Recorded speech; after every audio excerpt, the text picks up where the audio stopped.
Hello, everyone. Welcome to another episode of Cosplay Talks and All Things Nerdy. I'm one of your hosts, iPhoto UK, and our other usual host, Switch_GN.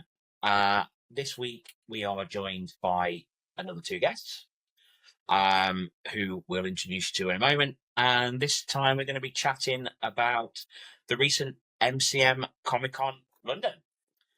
So yeah, a bit of a roundup, our own sort of experiences, likes, dislikes, the good, bad, and the ugly, if you like. And funny, don't forget the funny. And the funny, yeah. I mean, there's always lots of funny. So first of all, we have Joey. Introduce yourself, Joey. Tell the followers out there your Instagram and a little bit about yourself before we start. I'm obviously Joey. Last action hero at Cosplay. Been cosplaying since 2016. But I only went to my first con in like 2022. Got a decent group of mates. You'll probably see us all floating around in some sort of daft group cosplay together. But yeah, that's it really. Nice. And then we also have Chloe. So Chloe, tell everyone a little bit about yourself. I'm Chloe, Liz of Ray. I can hear myself, which is really bizarre. I love all things Marvel, bookish, cosplay, anything like that. And yeah, I don't go to many Comic-Cons much anymore. I go to some big ones, and that's it. I love a vibe. So that's it. Yeah. Vibe. I love it. So, MCM Comic-Con London. Seems to come around 2025. Yeah, seems to come around really, really quick every time.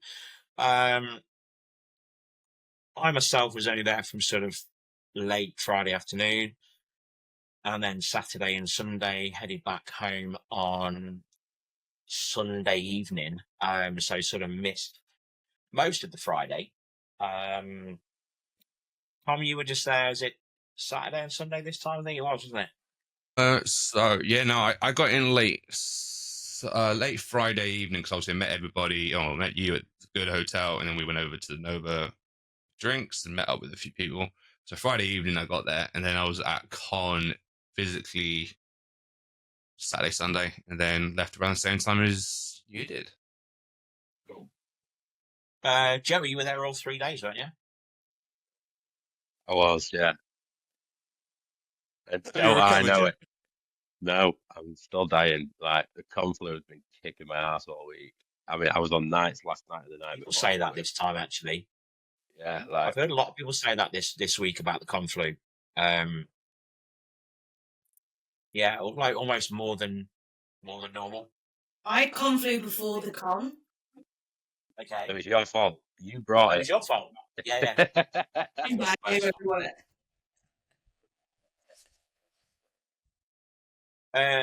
Nice. Were you there all 3 days yourself, Chloe, or? No, just Saturday and Sunday because I was teaching on Friday, but I was able to come down Friday night for the vibes at the North, and then I actually came back Monday evening, so that was quite nice to have Sunday night as well. So yeah, I normally stay till the Monday myself, but there was issues on the trains getting back for Sunday and Monday.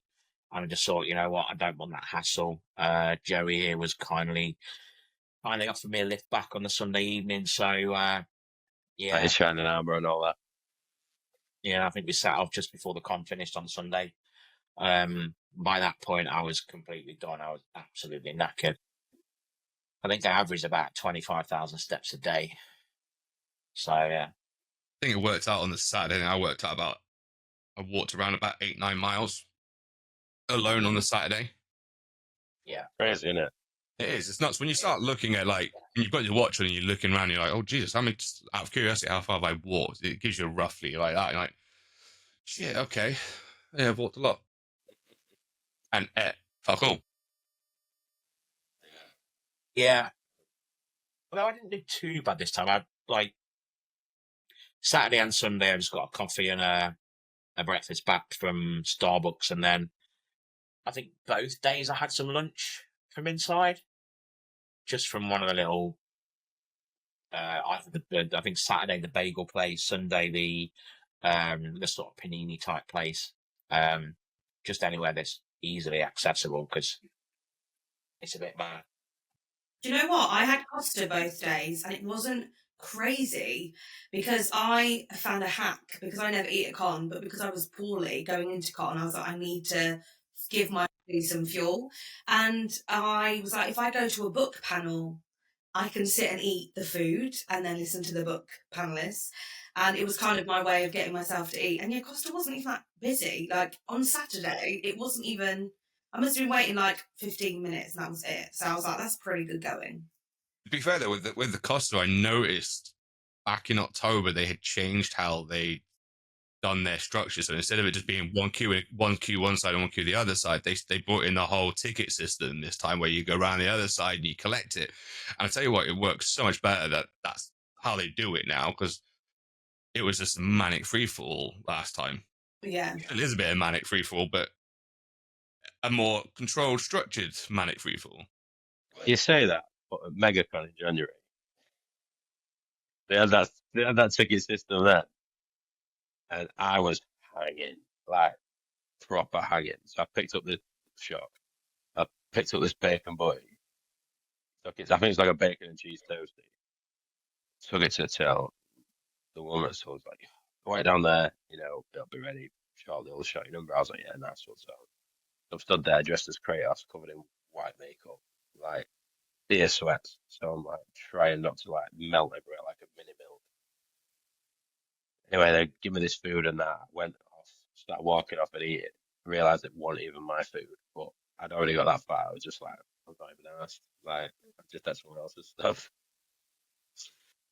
There's some Not even the right drink. Around They just put this thing on the desk and was like, yeah, order, I don't know, whatever it was, 75. I was like, yeah, that's me. Boom. Walked off, went even my stuff. So that could have been on my part, but it's more on you, mate, than it is off them. But I mean, I'm sure it was my order, but who knows?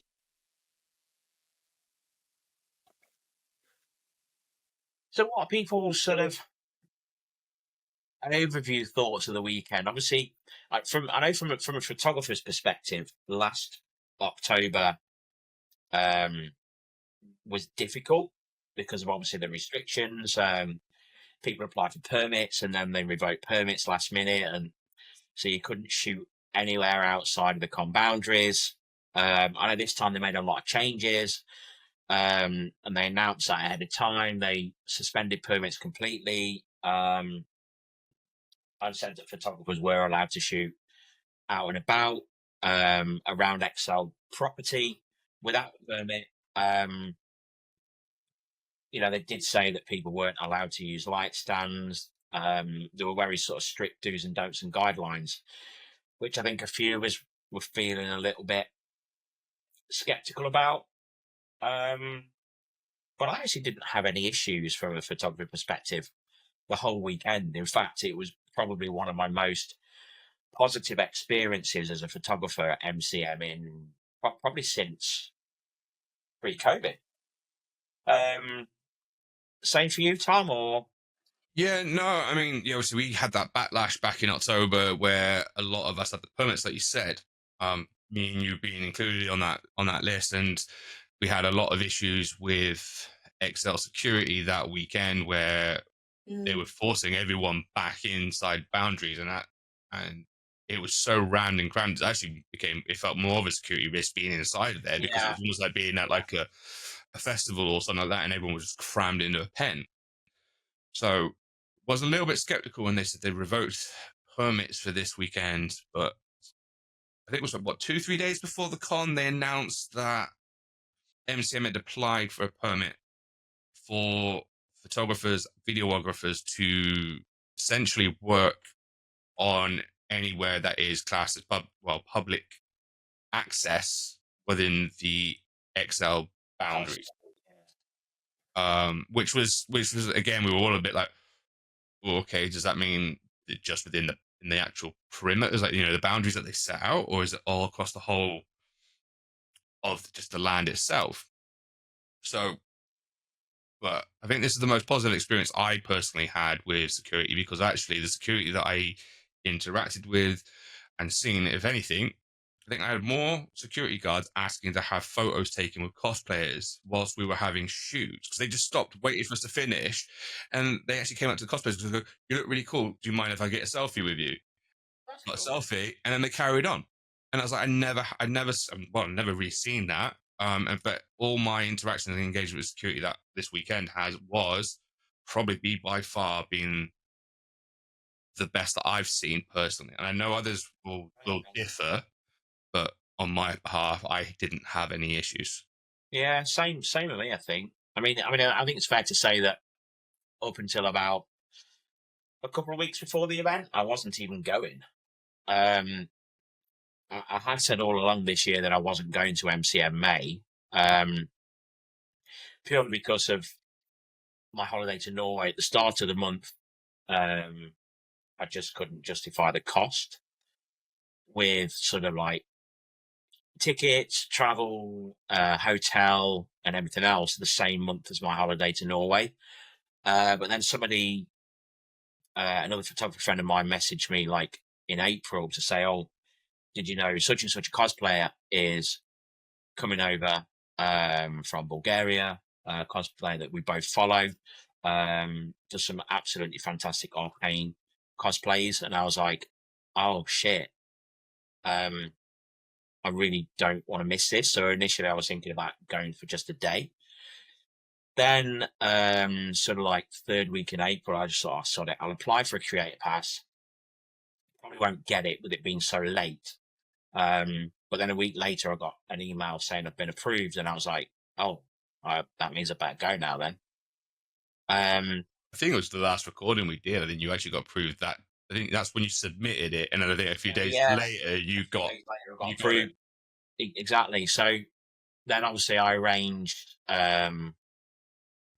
reached out to the cosplayer who was coming over, and they really wanted to shoot. So we made arrangements to shoot, and I sort of, once I got the holiday out of the way, got onto sort of planning accommodation and travel and all the rest of it. And it was still looking touch and go until about a week before, because accommodation is just getting so expensive around MCM at the minute.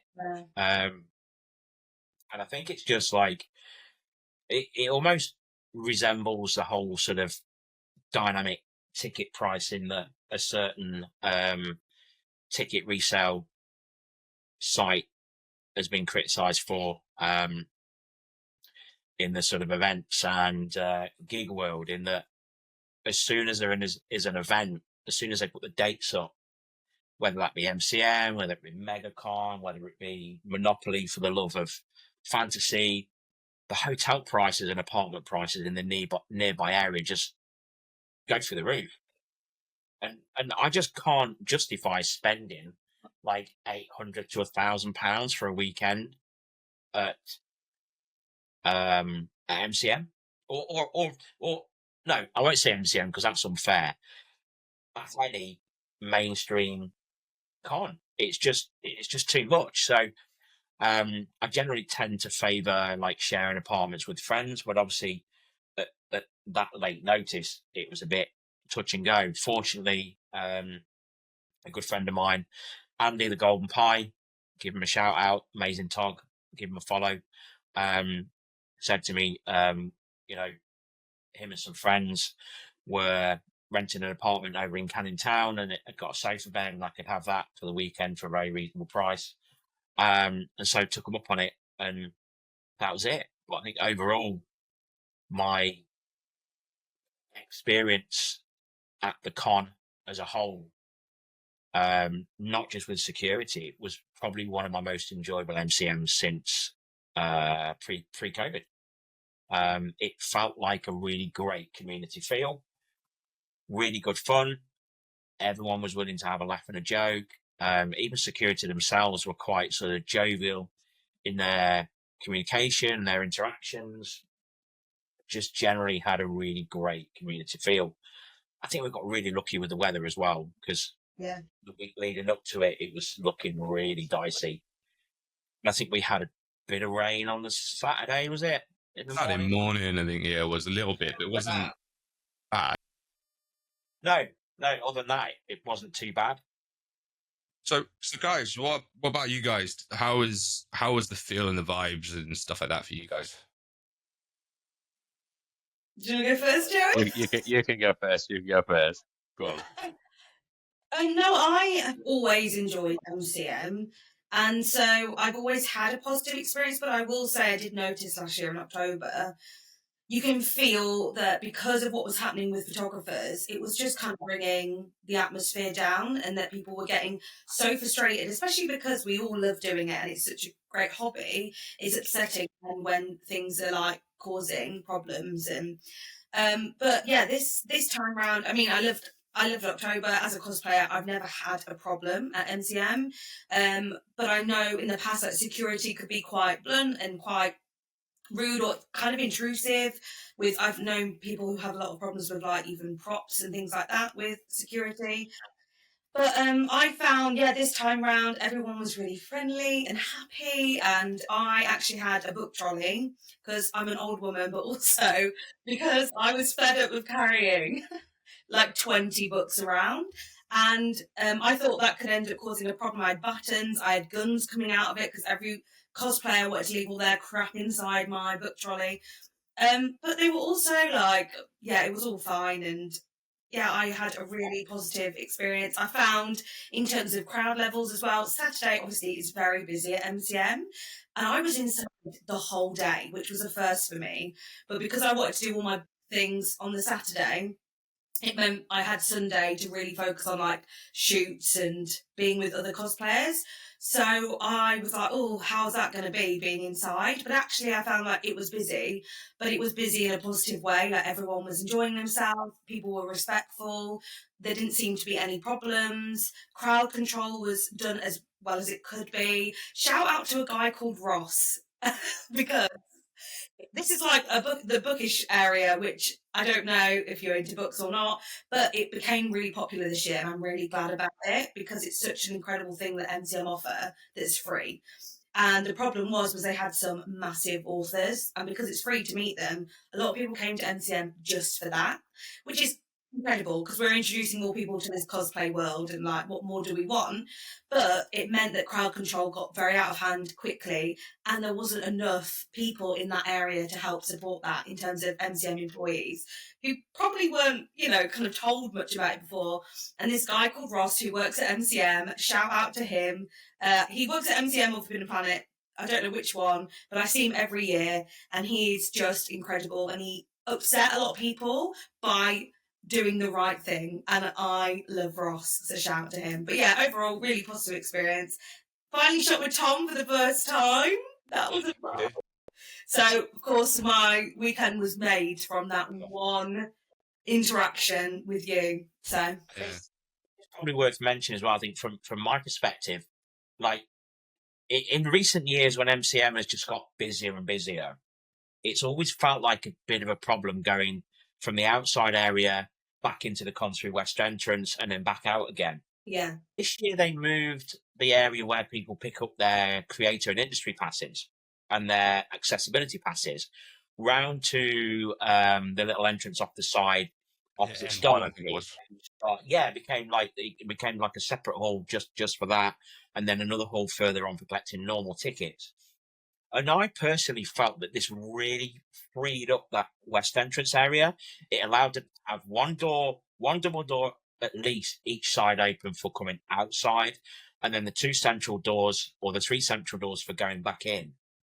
And I found even on Saturday, I don't recall any issues where they've had to shut off that west entrance like they have done in more recent events. So it just felt like it was much more free flowing. The security checks were a lot slicker, a lot faster. Also, map this year, like where everything inside was located, was very different. Yeah. But that worked out really well because everything felt more spread out, but it meant that crowd control was easier to manage. So I think part of the spreading out was, I think, one or two of the big companies that normally have stands there Unfortunately, I think I had to drop out last minute due to their staff not being ready or something. So I think that gave them a bit more opportunity to space things out more. But yeah, there generally was. I didn't go inside probably as much as I would have liked to have done on the Saturday.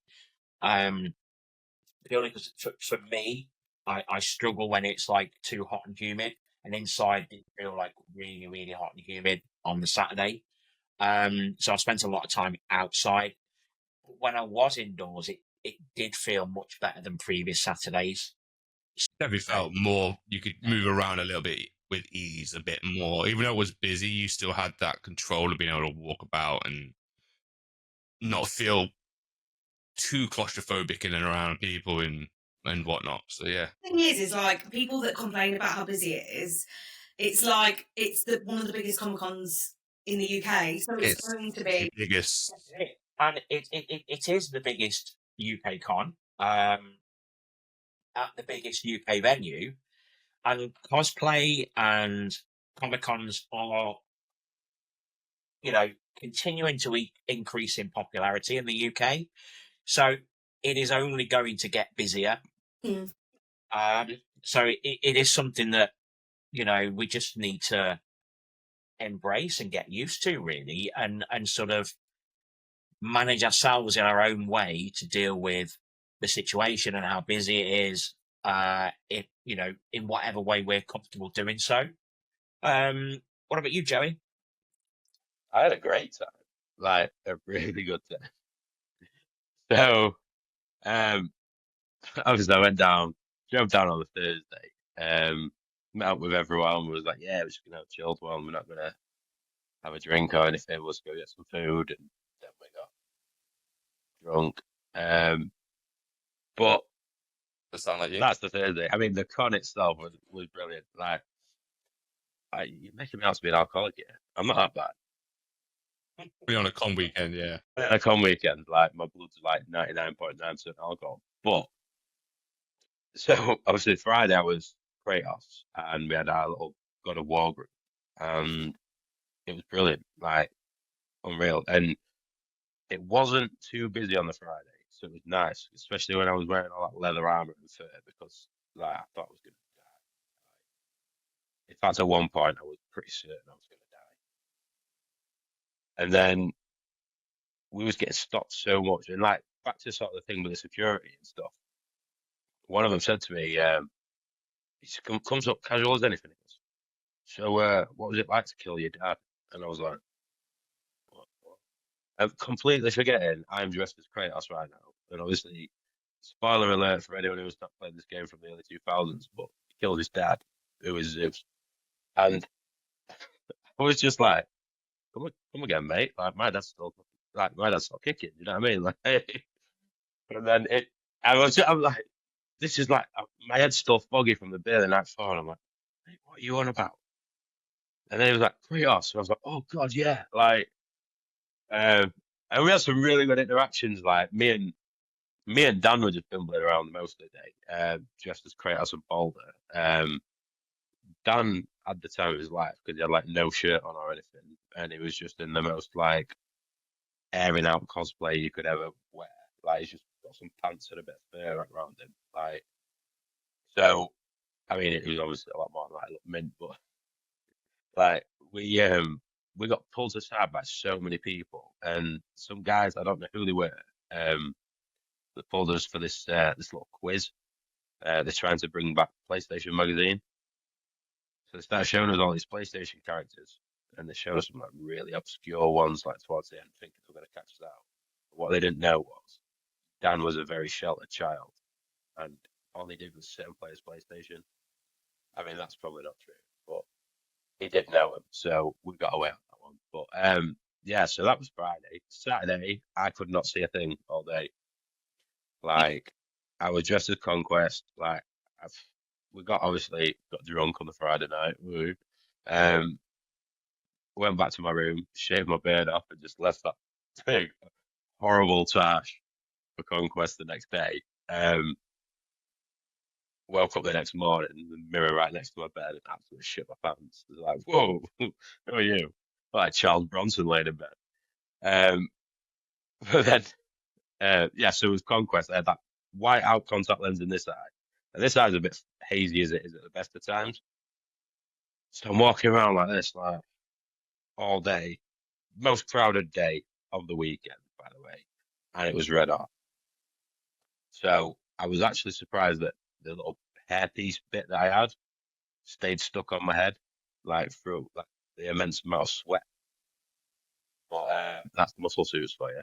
But yeah, it was unreal, like brilliant. And Sunday I just had a nice chill day. Well, obviously you saw me shaved everything off and now like a child again. Um, but yeah, I actually had a chance to take in a good bit of the con. Because obviously it was part of the big Invincible group on Saturday. We was getting pulled left, right, and centre for photos. Like you couldn't walk any further than 3 or 4 steps or someone asking for a photo.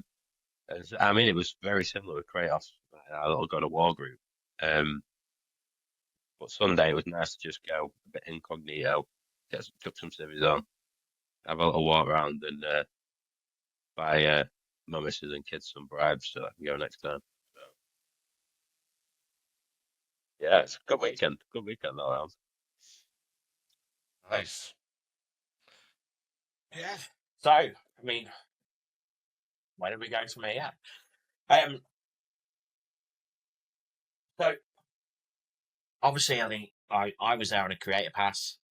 I want to thank MCM and Repot for that because I honestly, I've had creator passes before, but I have genuinely thought applying so late that I wouldn't have been accepted. So, a genuine thank you to MCM team and Repot team for approving that. I think you were there on a creator pass as well.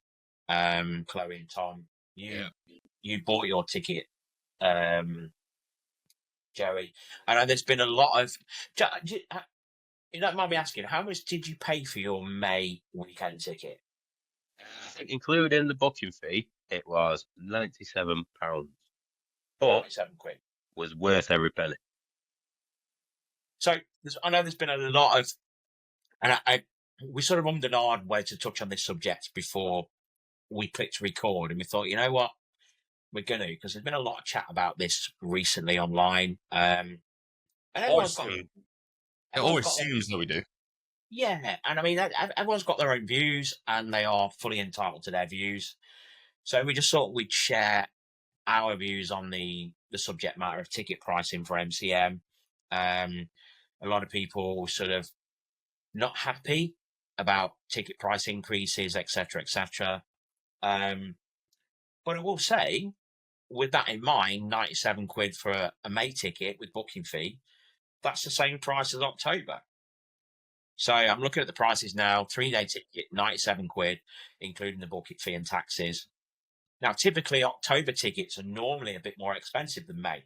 So the fact is they're the same price for me, and you've also got EGX included in October, I think, as a bonus.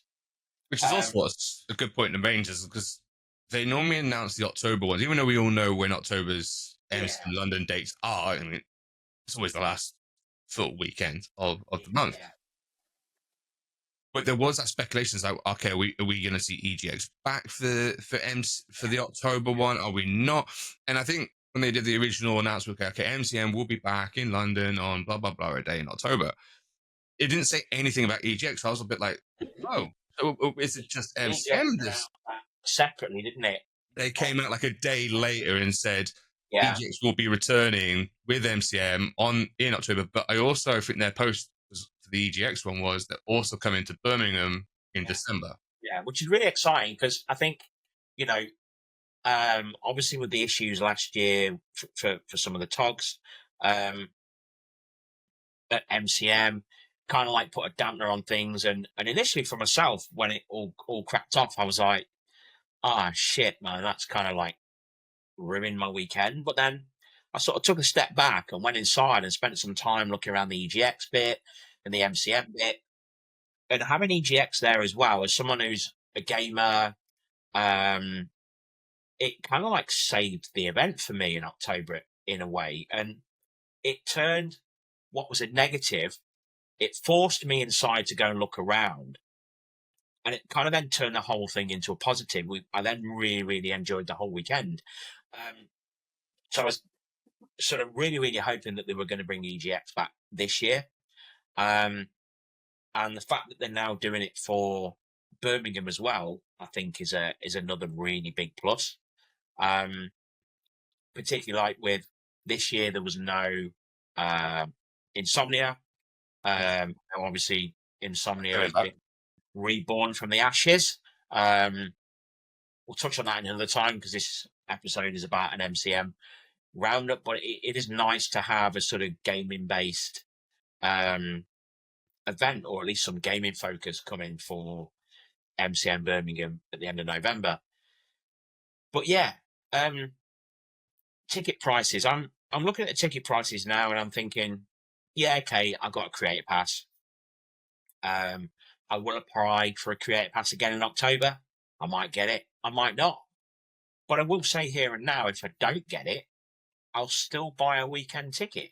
Because for me personally, 3 days, Friday, Saturday, Sunday, for 97 quid for essentially 2 events, for what I will personally get out of it, particularly if it's as enjoyable with the same sort of atmosphere as May just had, then for me, it would be worth every penny. And I think if I hadn't have got a creator pass at the weekend, I probably wouldn't have bought a weekend pass because I couldn't get there early enough to make use of the Friday. So I probably would have just bought a Saturday and a Sunday ticket. And I still think it would have been worth it. You know, I think, yes, 97 quid for what is essentially a luxury outing or a luxury event for the majority of us.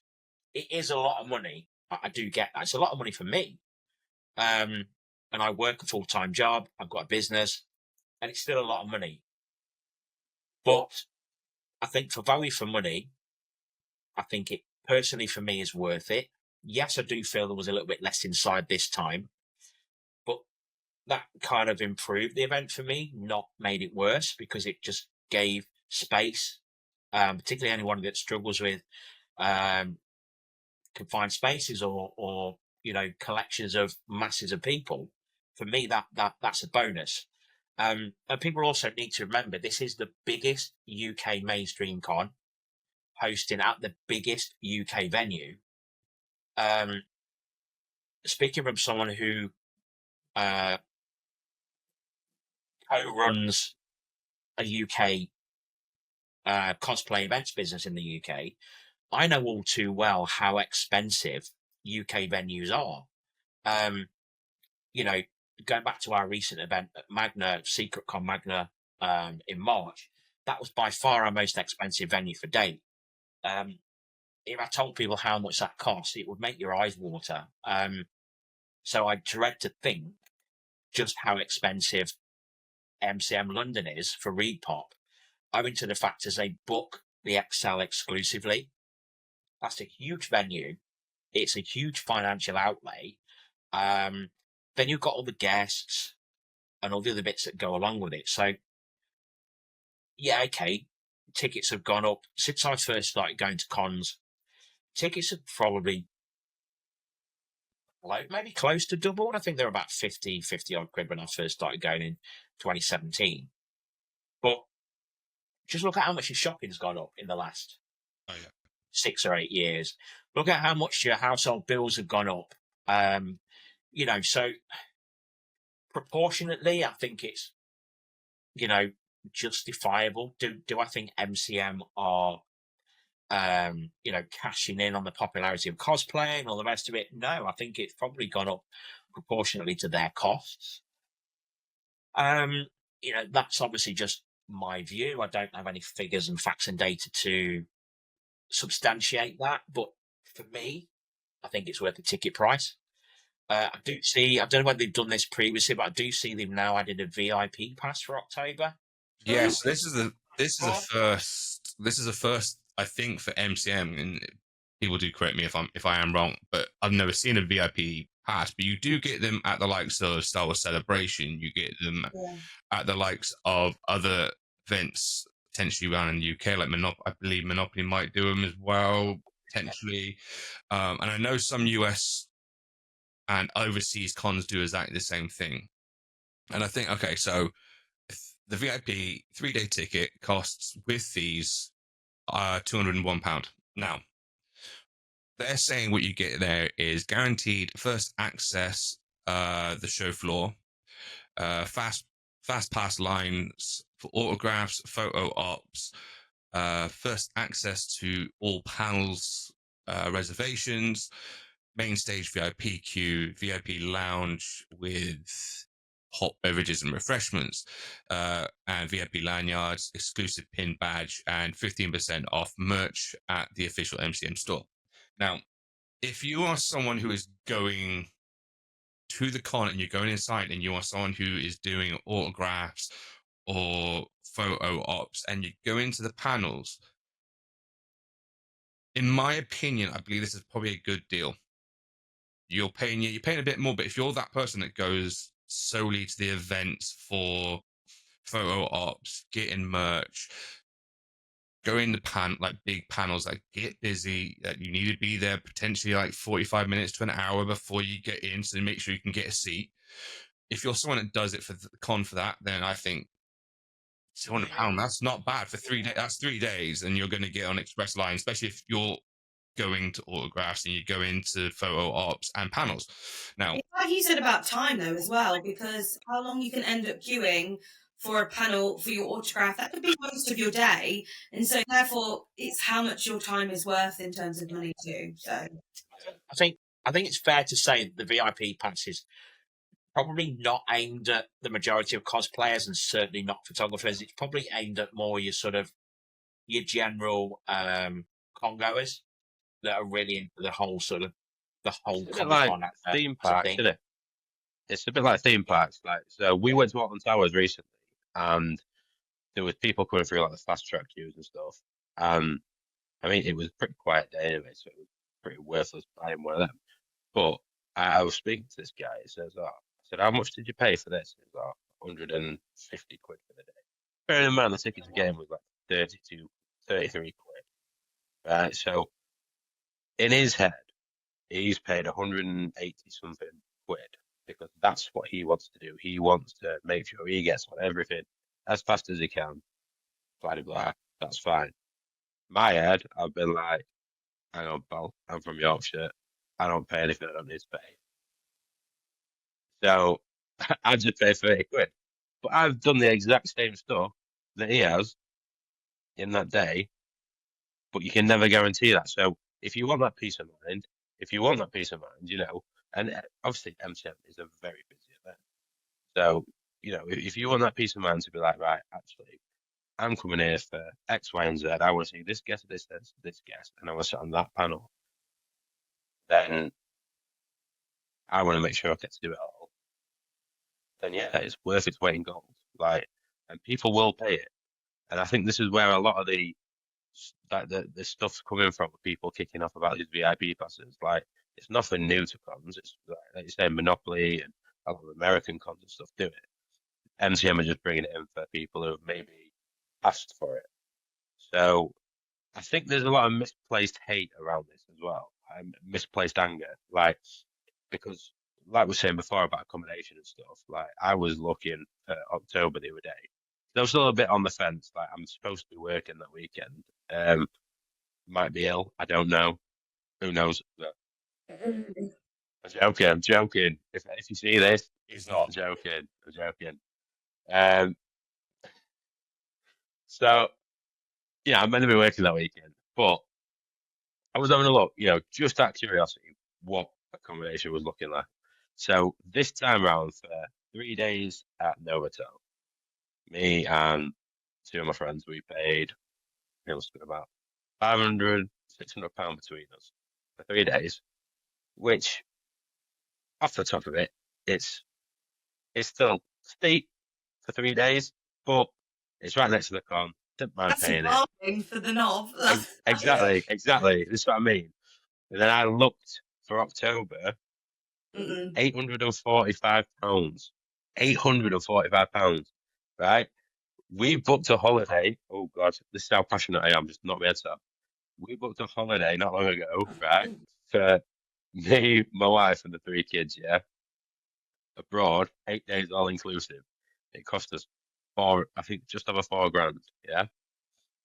So if I'm paying £845 for 3 days in London, then on top of that, my ticket price, which is funnily enough the exact same price as what it's been in May, that's not gone up, right? You're then looking, close on £1,000 before you even pay for your travel or your food for the weekend. So, or your beer, if you like a beer. I mean, I do. But I don't know if I mentioned it, but like, it's one of these, and I think there's a lot of misplaced hate. And from someone who paid for their ticket this time, that's not dig at anyone for getting a creative pass. So I'm proud of you all. But obviously, I've paid for my ticket this time around in May, and I came away from it. And I might even said it to you in the car on the way back, Darren. Like, I felt this time round, I actually got my money's worth for a con. Mm. And see a lot of people comparing it to MegaCon London. And I just don't think there's any comparison, because you look at the two, right? So I did a bit of maths the other day, right? This is me and maths, yeah. So it's not going to be watertight, but it's not far off. So when it all started, this thing started coming of what people share around. I was like, I broke it down, and I was like, right, so you're comparing it to MegaCon London, which is £50 for the weekend, so that's just 2 days. Right, so you got Saturday and Sunday. £50 for that weekend ticket. It's only half the size of MCM, and as far as vendors and stalls go, you've not got your big names there like Mattel, Disney. I mean, I'm not slating MegaCon anyway, shape or form. I love it. It's a nice chill con. But what I'm saying, I'm trying to be realistic. You've not got Mattel, you've not got Disney, you've not got eBay, you've not got half the vendors there that are, at MCM, you sort of staple ones. It's only one hall, and then you're very limited with the stalls. It all seems to be, now I'm not massive into anime, but it all seems to be guided. All the stalls are guided towards anime, or 3D printed dragons. I don't know what this fad is. I don't know if anyone collects them, and if you do, I'm sorry, but there's a lot of 3D printed dragons at VegaCon. One thing I always is pick on. And I've just got There's like just 20. dragons everywhere. I'm like, right, I'm going. Sorry, but I always like. I think It Steph's just got one feels. somewhere in here. Well, this is the thing. Like, it just seems to be all the stalls seem very similar, and you can walk through the hall at MegaCon and see a lot of stalls empty with no one around them. Now, like I say, obviously on Sunday at MCM, I just went incognito. I had my Marge Simpson t-shirt on, and I was loving life. And I walked around, and there was not a single stall. And this is how much of a, I'm weird like this. I walked around, and there was not a single stall that didn't have someone stood in it. There was Yeah. people buying stuff everywhere because there was such a variety of stuff, And then it's even just like the little things, like the freebies and stuff. Like, I didn't want a Barbie pin from Mattel, but it was free. So I was like, yeah, I'll sign up to that. I don't even know what I signed up for.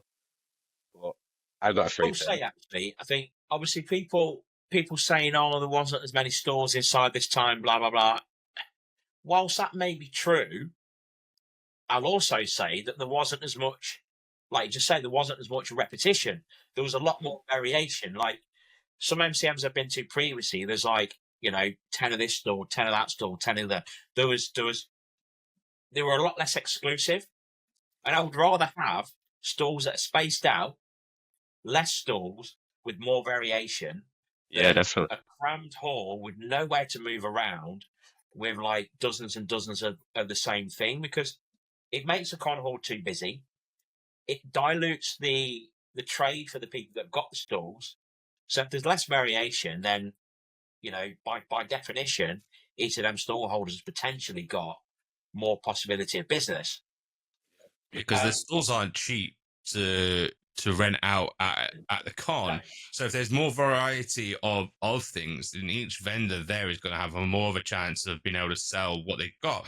Especially a lot of them in Artist Alley, where they spend a lot of time and their own money making things for these cons to make it. And if they have less, I wouldn't say less competition, but there's more variety there, it opens it up to them actually almost making their money back, because I think it can cost about a couple of grand, about, I think I've got $2 to $5 grand potentially for a stall or something like that. Yeah, for like the It's bigger a ones. lot of money to make back, isn't it, before you turn a profit? Not to mention the cost to make the things or buy the things that you're selling. The only thing I will say about the ticket prices, and I'm surprised they've not done this yet, is if they introduce the opportunity for people to pay by Klarna or ClearPay or PayPal spreading the payments, options like that, I think, would be a bit of an easier pill to swallow for the people that might not be able to afford it all in one go. Because as near as damn it, £100 is still quite a lot of money to pay, even though we've all said, I think, that, you know, we do think it's value for money.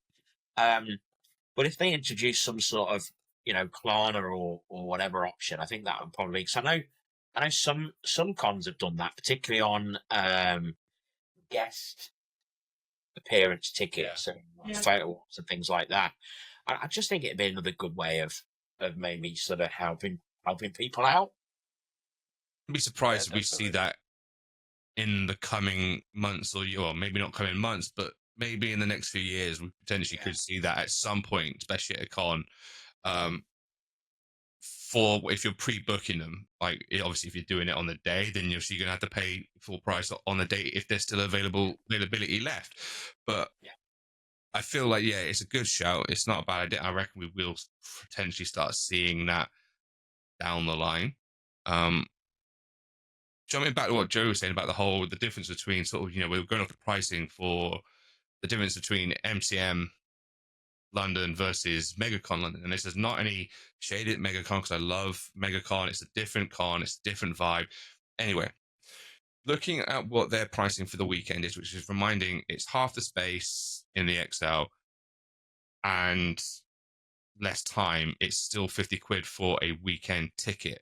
And you're only really limited to the halls that they hire out on the one side of the XL. And I think it's only about 3-4 halls anyway. And that's also then not solely just them. Then other venues can put out in that same time. Not the exclusive outside space. So when you think about the MCM ticket, like we're talking about value for money. Even if you're a cosplayer or a photographer who would go into these events to network, socialize, take photos, see friends, stuff like that, and yet still enjoy the inside parts of it and enjoy the action, you have the exclusivity of the whole of XL property essentially to explore and be in, and that is just solely MCM. And I think that's what makes MCM the biggest UK con at the XL a year. That's why a lot of people all over the country goes to this one. It's still the one where you can see, the most of your friends in one place. You've got all the sort of the evening things that people do, whether they be unofficial or not, like catching up at the Novotel and all the rest of it. Yeah. So before we move on, I wanted to say as well, my opinion on tickets, which was a lot of talk on socials, that if you got a credit pass, you couldn't really have an opinion necessarily.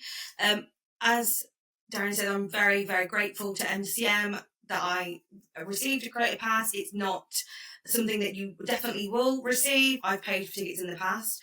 I also pay for my husband's ticket if he ever comes. So I am someone who will pay for the full weekend pass. But the biggest tip that I have for everyone is most people I meet who buy their tickets might not enter the con for the whole weekend. So it's also being clever. Okay, I know on the Saturday, that's when I'm going to book my autograph and I'm going to do all this. I'm just going to book a Saturday ticket because then I can still be there the weekend if money is, difficult for you. But I also think the other thing is to change your perspective, because how much we all end up spending on accommodation, when you think of that, it's like a fraction.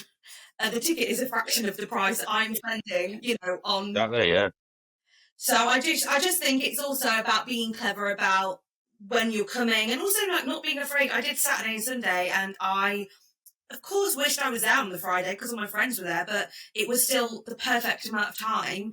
I had the best time of my life. It was wholesome. I was in and out of con the whole time, so I would have paid for the ticket without a doubt. So I just think prioritise which day you want to go. Talk to your friends about when they're going to like schedule it, and don't be afraid to not do a day. I think it's also about being clever with your accommodation as well. Like, if you can't afford to spend £800 at the Novotel, then try not to worry too much about the FOMO of not being right next to the con. The apartment I stayed in with some friends in Canning Town was about a 17-minute walk from the con, but it was less than a £5 in an Uber. And places in like Canning Town, if you've only got to do a little bit of research, find a hotel or an apartment that's close to one of the DLR stops, sort of Canning Town, Canary Wharf, Woolwich. Woolwich has got an Elizabeth line station. Woolwich is dirt cheap for accommodation, and it is less than a 10-minute one-stop train ride away.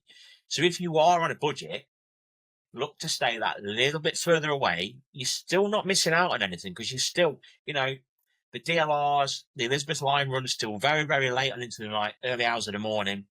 So you don't have to stay right next to the con, and if you want to be able to drop stuff back or nip back, then I'm sure most people have got friends that might be staying either in the Nova or something. Just communicate and work together with your friends and the other people that are going. And seriously, like, I would not have been able to go to MCM last weekend if I'd not done that and worked with my friends to have somewhere cheaper to stay. Joey hadn't been able to give me a lift back on the Sunday. I just wouldn't have been able to do it. And all it took was just a couple of hours of networking, working things out, looking at options, doing my own research, just being a little bit clever about things. So don't be afraid to look at your options. It doesn't have to be the Nova or the Good Hotel or the Crown Plaza. It doesn't have to be on that like stretch. I mean, I booked an apartment for October. It's a 2-bedroom apartment, literally just across the sort of tall footbridge, the one that the lift never works on. Literally just across there. So it's 5-10 minute walk. And it's like £807 for a 2-bedroom apartment. So that's for 4 of us to stay in, £807 from Friday to Monday. And it's still walkable, so there's options. I mean, I'm much, with my back, I much prefer an apartment these days anyway, because I can't do like sitting on a bed in my room, chilling out to the TV. I have to have a nice comfy sofa. Because I like to stay very close, but it's more for safety for me, because I'm usually the last person to leave the NOF, and I'm usually the only person who's left that has to then walk back to her hotel. And I usually will get Ubers and things like that, but sometimes I'll end up spending so much money that I'm like, why have I done this? So I do try and prioritise staying closer, but the way I've done it for the last few years is I've sacrificed other cons, so I don't go really to Birmingham anymore. I prioritise the 2 Londons, and then I do another London one in November, which is more LFCC, but like also Yalk. So because of that, I sacrifice those times, and then I will pay more for my accommodation, and I kind of treat it as a mini holiday anyway. But like, if you're not necessarily a woman, because men might also, but I find as a woman, if I'm on my own a lot, I find it more safe to be closer. It's easier to, go back and, Yeah, that's fair. I mean, Birmingham's another one actually. Like, Birmingham used to be dirt cheap to go to a con. Like, you used to be able to get a hotel for like next to nothing in Birmingham. I remember the first MegaCon Birmingham a few years ago. I managed to get a stay in the travel lodge, I think Friday to Sunday, for 62 quid. That's the whole weekend. That's insane. It was the same with the. Now, prices have just gone through the roof because there's more cons now at the NEC, and obviously more hotels are starting to now cotton on to the fact that cosplay and Comic Cons are really, really popular, and they seem to have this illusion that everyone that goes to cons has got loads of money. And yeah, Because we spend it all on everything else. but also I think it's a post-pandemic thing as well. Obviously, hotels lost out a lot during the COVID. So did other businesses. So did we all. And I almost feel like they're trying to like recoup the costs. So as soon as there's an event on, so I'm going to a massive beer festival at the NEC in August. And let's just have a look, see how much I'm paying for my hotel. So You also got to remember while you're having a look at his beer festival hotel. You also do have like the hotels on the other side of the XL. I mean, I stayed the Friday. They were like about a 10-15 minute walk, or you can just get on the train and just take one stop down the other end. So you have like the Aloft, you have the Doubletree Hilton, you've got the Hilton, Hampton by Hilton, you got the Moxie, you got Holiday Inn, Travelodge, all in parts. So I think Friday night, me and Steph stayed at the Hampton by Hilton, literally right down by the Moxie. And I think for the one night, I think it cost us about £112 for the night. Nice. But again, it's like, I think out of convenience, it was still very convenient. It's not necessarily convenient enough that if I'm doing something at the con, I can just walk, in over, so you can just walk in, get what you need to do, chill for a little bit, and come back out and still be there. It does take a bit of a commitment to go back, but if you are someone who wants to be still relatively close, but doesn't mind a little bit of a trek that's on the other end of the XL, if you've been in the XL, that place is massive. But you have that option over there. And it is relatively cheaper on that side because it isn't the convenience of being literally on the front doorstep of West Entrance. But also, do you know what? I booked really late this year for May because I am the worst for organising. For MCM, I've already got my hotel and I'm in. So I'm sorted. But for May, I booked really late. And there's this fear, and I don't know if you will get this, but there's this fear of everyone is getting their hotels as soon as the October dates drop. You're like, I need to find something, which obviously I have done this time. So I've kind of gone with that. I guarantee I probably sat in the Nova Hotel on the Saturday night, half dead, and I watched probably 3 or 4 people sat on the Nova Hotel website or on booking.com or somewhere else to book a hotel, and they were checking availability and pricing on the Nova Hotel. The problem is like the prices have spiked at the minute because obviously so many people are going. I booked a good hotel for May and I only paid for me and my bestie. We just shared. So good hotel's quite cozy. But we paid only $240 each for 3 nights. I thought that was pretty decent. That's not bad. That's like London. That's good. Yeah, I mean, so I'm just looking now. I'm going to a beer festival in August at the NEC, and I'm staying in the Ibis Styles just for one night, and it cost me 80 quid for the night. I'm looking around MCM Birmingham weekend, and unfortunately that hotel's sold out, so I can't get a like-for-like comparison. But all the other hotels, Hilton, 570 for 2 nights. Ugh. Crown Plaza, 457 2 nights. Moxie 521 2 nights. I paid that much last year. Ibis Birmingham, which is the closest, but slightly cheaper than the Styles, 359 for 2 nights. So it just proves how much more expensive it is during a con weekend. It is crackers, and I think this is one thing I was going to say before as well. Like, obviously with the exclusivity of having the entire of the XL, we've seen it time and time again at Birmingham, where obviously the NEC is shared between different events, and you get a lot of, unfortunately, it's a lot of the young female cosplayers that get targeted, by some dirty old bloke at a car show or something like that. Do you know what I mean? So I think tying that back into it, that holds its own in the fact that everyone who is in this place is there for the same reason. But I do completely agree, Darren, like you were saying before about the first MegaCon Birmingham. We paid as a family, I think it was something like 80 quid for the Holiday Inn Express at the NEC. And that was including breakfast. It was like, do you know what I mean? I thought, this is mad. And then I mean, for Birmingham in the end, I've ended up booking, purely because I know the area, I booked a 2-bedroom apartment in Sheldon, which is an area I used to live at in Birmingham, which is literally 10 minutes drive down the A45, in a brand spanking new apartment block. Really, really nice 2-bedroom apartment for 240 quid Friday to Sunday. That's split between 4 people. It's a no-brainer. You know, I mean, I'm going to a photo event in Switzerland. Fucking hell, in about 3 weeks. 2 weeks, shit. That's come around fast. Let's have a look how much I've paid for that. So I've in Switzerland, I booked a 2-bedroom apartment from I think Friday to Monday. I think we're just going to check now. I think it came to about 200 and something. I think you said Friday to Monday. And between myself and my assistant, a bedroom each, it's cost us like 600 and something.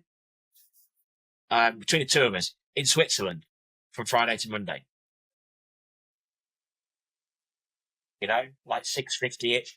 When I went to Volta last year, my whole weekend, including really, really nice apartment, flights, car hire, fuel, paying for some of my assistant's costs. I put in all my food. Basically, I set myself a pot on my Monzo account so I could fully calculate exactly how much the event cost me. And we went out on a Thursday. We came back on the Tuesday, so we did an extra night in Bergamo, so that was another apartment. And the whole trip cost me £1,002, including food, drink, car hire, accommodation, flights, the lot. And that was an event in Italy. So, you know, whilst I do understand people's concerns about MCM ticket prices, the ticket prices for me are not the problem. Yeah. The problem here is the price of like hotels and stuff in the UK, and it's not just cons either. If you go to like Manchester, you go to Manchester on a normal weekend, you know, it'd be like a few hundred quid for a weekend. If you go when there's a gig on in the area, or there's a big football match, or something else on that's popular, the prices are like double or triple. It's just insane, and that for me is the problem. You know, it's not, because I think the ticket price is justifiable for the venue and the size of the event. You know, I think accommodation is the real killer. But as I've said, there are ways to work around it to make it a little bit more manageable. And if they introduce something like Klarna, that would make it even better. I mean, we little shameless plug. Secret Con tickets are arguably one of the most affordable cosplay event tickets, I think, on the calendar. And even we've introduced Klarna because we saw a drop in ticket sales in the last year or so. And we recognise that people just don't have the same amount of expendable cash for what is essentially a luxury hobby. So we introduced Klarna. I don't know how many people use it. I've not looked at the stats personally. But, you know, if it gives people an opportunity to either say, oh, I can't afford to come to the event because I can't afford the weekend ticket price because, you know, I've got to pay rent or mortgage or bills, got to put food on the table for the kids, then fair enough, I get that. But if it helps just one person to spread that cost and go, actually, I can afford that luxury for myself, that weekend away, then fine. And we introduced it, and I think it's probably a benefit. And I wish more events would do that. But hopefully we'll start to see that from the likes of MCM and other events. But I think we probably dwelled on that. This is probably turned into Yeah, we've gone into a banking podcast now, or financial aid assistance for cosplayers. Wall Street.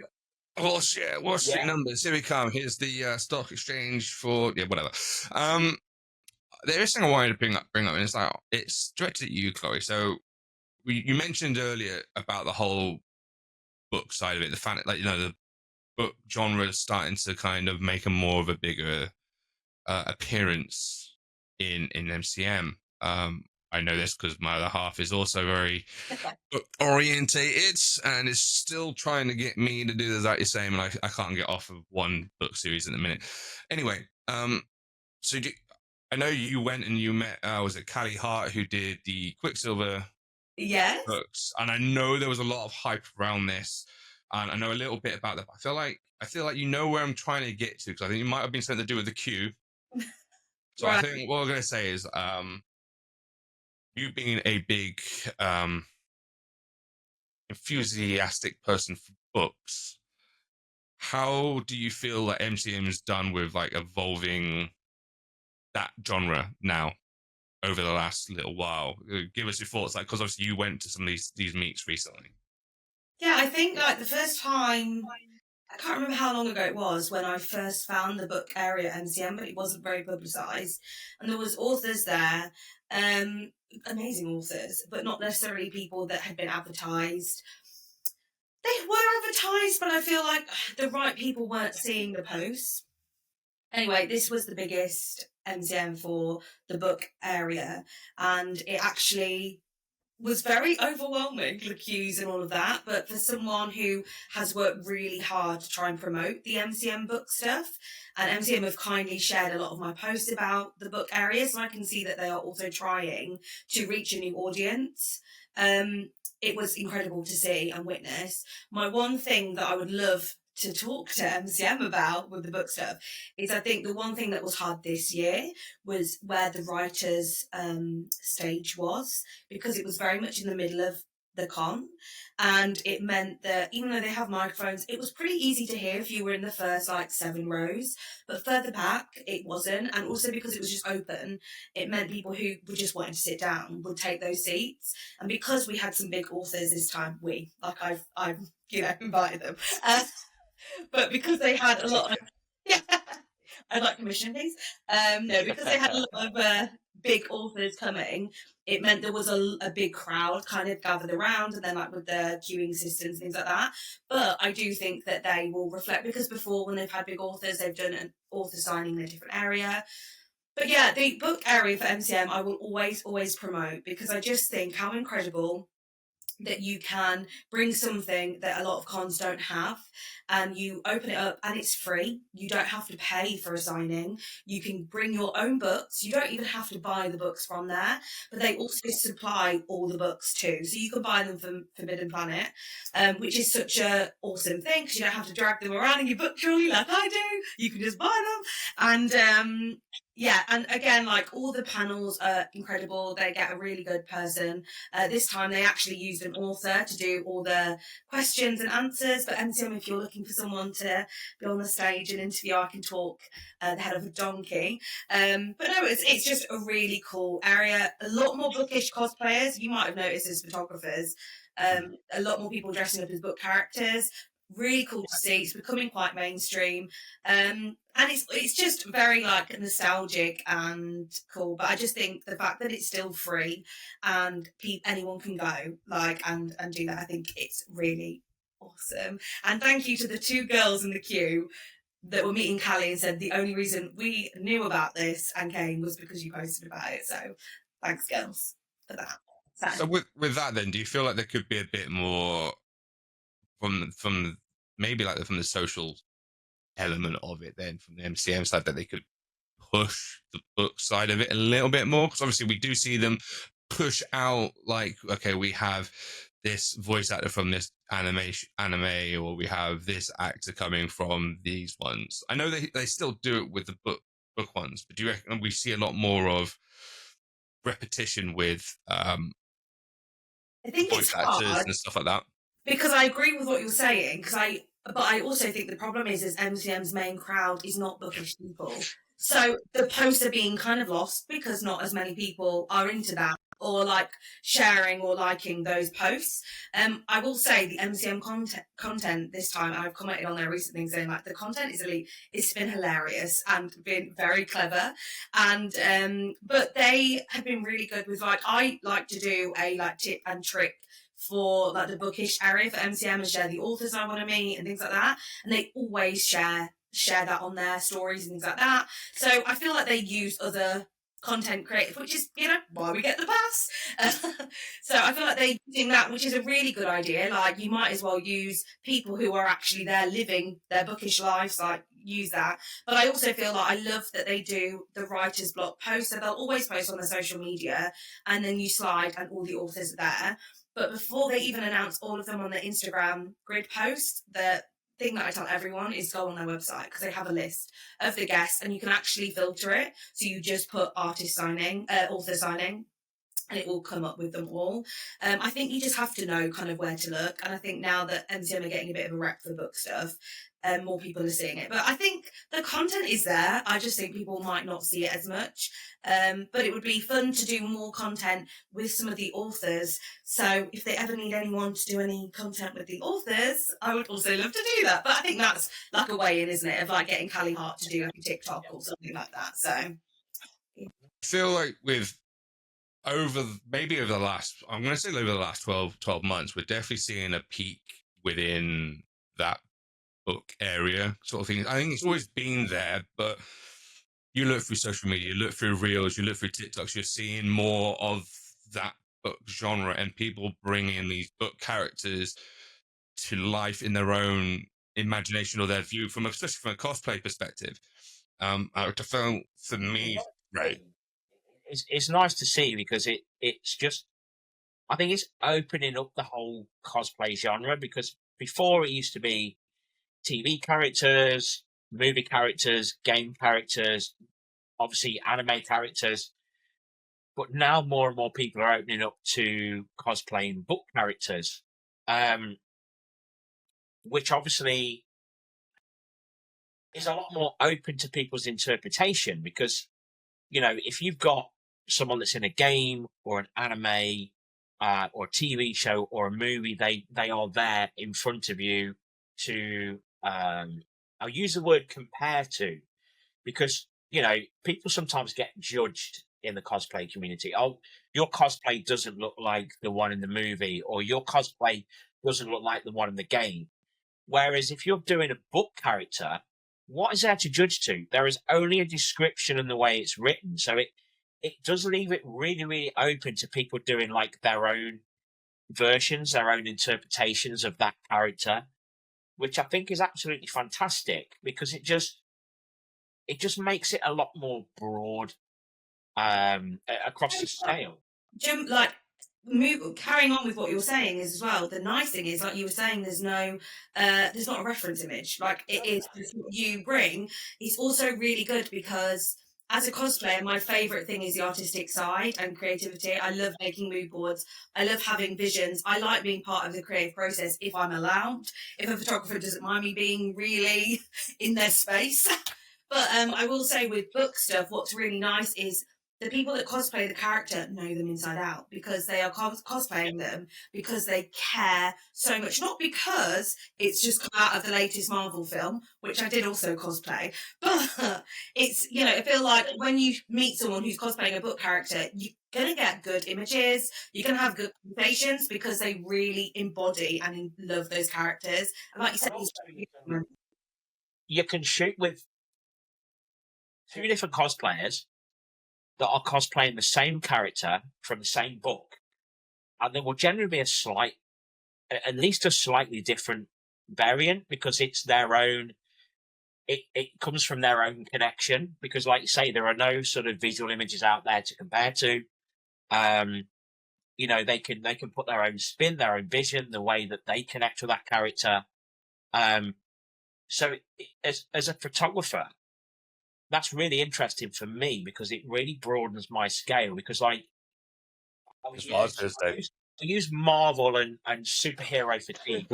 Many cosplay photographers I know have almost stopped shooting superheroes from the likes of Marvel and DC because they've got superhero fatigue. Because it is, although there's the comic books, most people go with a lot of the TV or movie variants, and it's almost set in stone. And so you shoot so many, and it becomes to the point where you're shooting the same thing. Whereas with the book stuff, you can shoot so many different variants of the same character, and they can all look different and have a slightly different meaning and still get good engagement on social media. And you can almost sort of write your own stories with the images, which I think is just, personally, I think it's fascinating. I think for me, it's like I go, as much as I love sometimes when someone goes to the authentic look of a film or TV character in their cosplay, hats off to them, people who do it, because they do a fantastic job in replicating to the best of their ability of a character that they've visually seen. For me as a photographer, and me trying to be creative and do something different, I thrive off of the ones that go, right, here's my character, but I've done this twist, and they've made their personality into that character, and they've changed it a little bit to suit their personality because they envision the character in a certain way. For me, as a photographer, I love that because it brings a little bit of a different twist to a character. Sometimes it doesn't work when you're looking like the likes of Superman, Daredevil, or other mainstream things. Sorry, Troy, I'm picking on you, your characters. Let's pick on Troy. Let's. But he's my brother, so he's there. The thing is, though, I might be picking on Troy there, but everyone who knows Troy knows that Troy puts a lot of effort into his cosplays to make them as authentic as possible to the characters, but he also embodies them characters in a way, so that makes it very different. Whereas I quite like the idea of, and this is what I'm going to really look forward to do in Secret Con in June, is the fact that it's a very fantasy based, and I'm hoping to see a lot more bookish characters with people bringing their own twists to a character and make it very, utilizing the backgrounds and utilizing the venue and stuff like that to embody their characters. So it is nice to see that there's that variance and that change, and people put in a bit more of their own personality into something.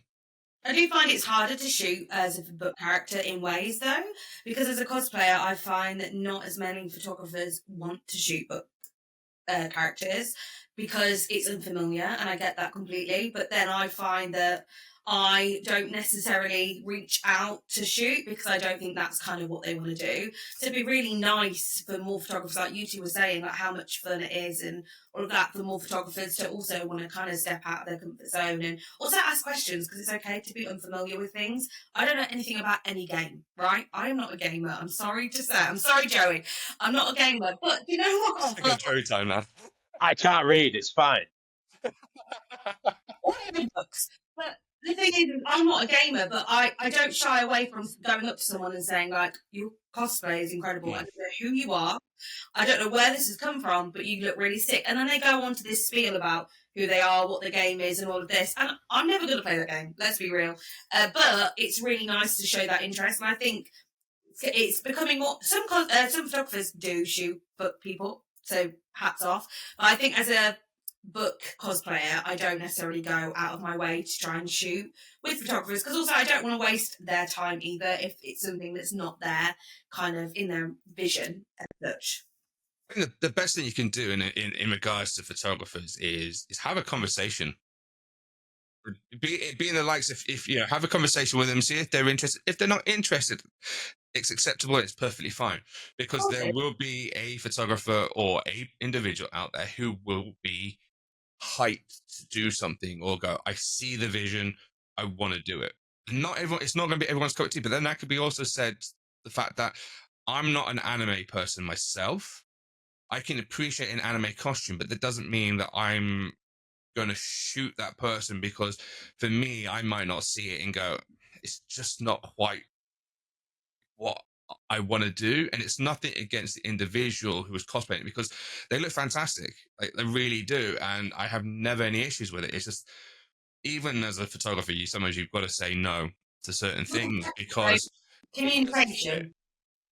Yeah. Communication is completely key, and you will never get anything if you don't put yourself out there. So my advice is also for anyone who does cosplay book characters is to go and ask, like you said, ask and see. For a con as well, like a lot of us, like especially photographers, a lot of us will promote that we're going to be at the events, we're going to be doing these things.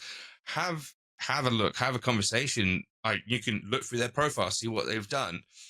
Even Yeah, go into the DMs and have a conversation with them. Go, look, I've noticed you're going to be at this event. Really like your work or whatnot, and then go, my cosplay. I'm planning on doing a cosplay. These are my cosplays. Do these interest you or not? And then you'll either get, that sounds really good. I would love to, I'd love to work with you, blah, blah, blah, and go through this one. Or someone might turn around and go, okay, this is interesting. Tell me a little bit more. And they might work with you a little bit with it. Or they might just come out and say, that's just not for me. And that's acceptable. It's fine. And then it's not meant to be said in a negative way at all. I've tailored back a lot of what I shoot at mainstream events and how much I shoot and how many people I shoot with. Purely because I just don't have the time anymore to like sit there at home and spend hours and hours and hours editing stuff that I don't really connect with. So now I generally tend to sort of stick to cosplays and characters that I connect with, either that I really enjoy watching or games that I enjoy playing, or even if I just connect with it on a visual level, I'll generally tend to do a little bit of research and look into it.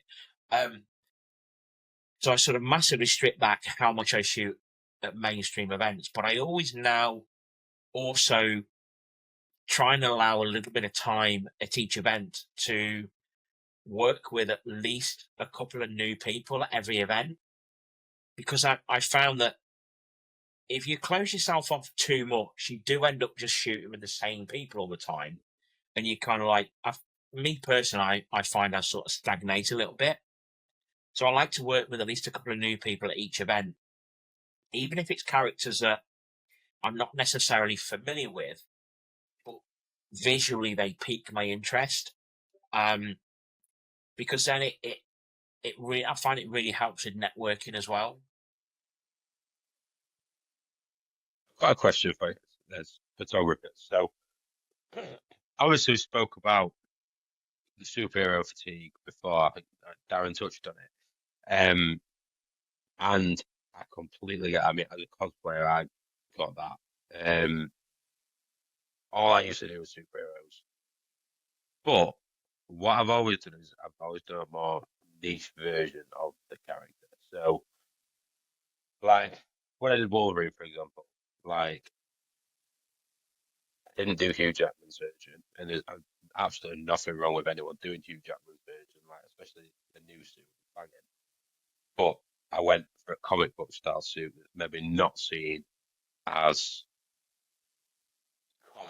not as commonly as maybe sort of Hugh Jackman's new suit would be, or like when I do Batman, I did The Dark Knight Returns, which is a book written by Frank Miller, which changed Batman altogether, but that's a different story for a different time.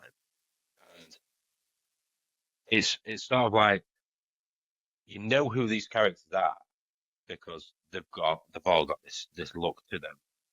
They've all got their own identifying markers. Wolverine's got his claws, Batman's got his cape and his cowl.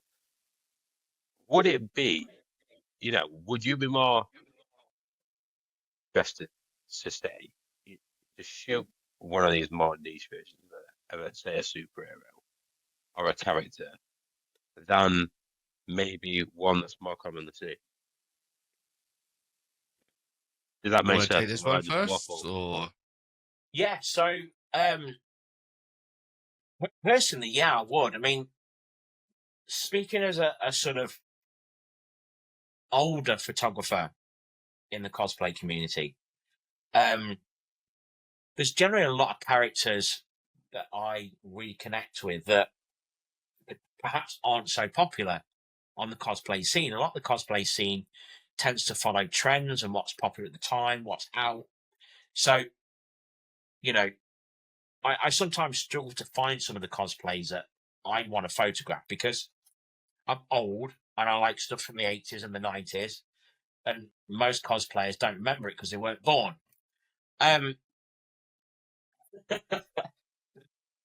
So yeah, I'm more than happy to shoot something that's a bit niche, not necessarily popular.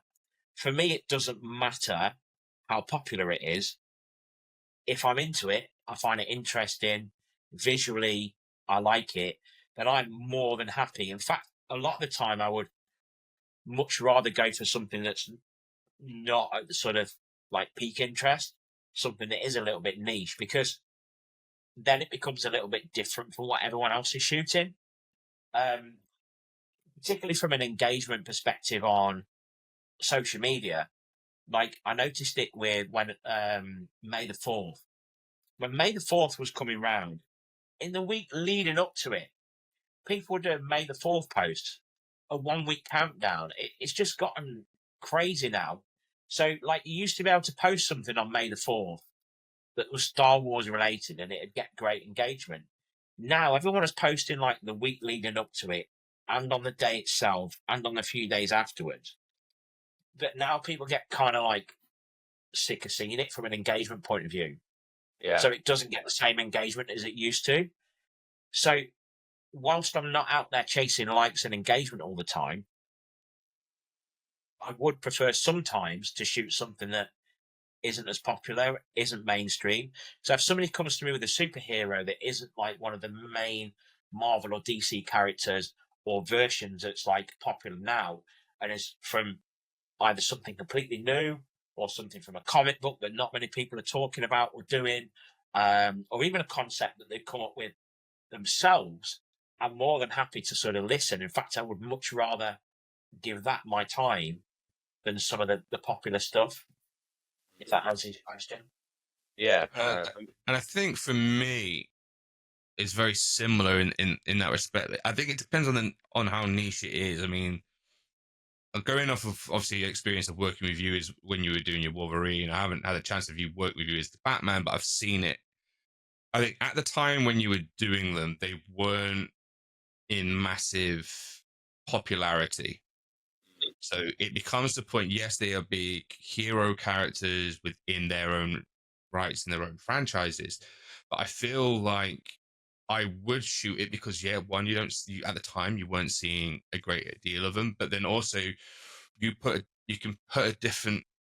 I'm only talking for myself. I can't talk for other photographers, but for me, you put your own spin on it, and that's one thing from a cosplay point I like is when someone has their own vision of that other character, be it.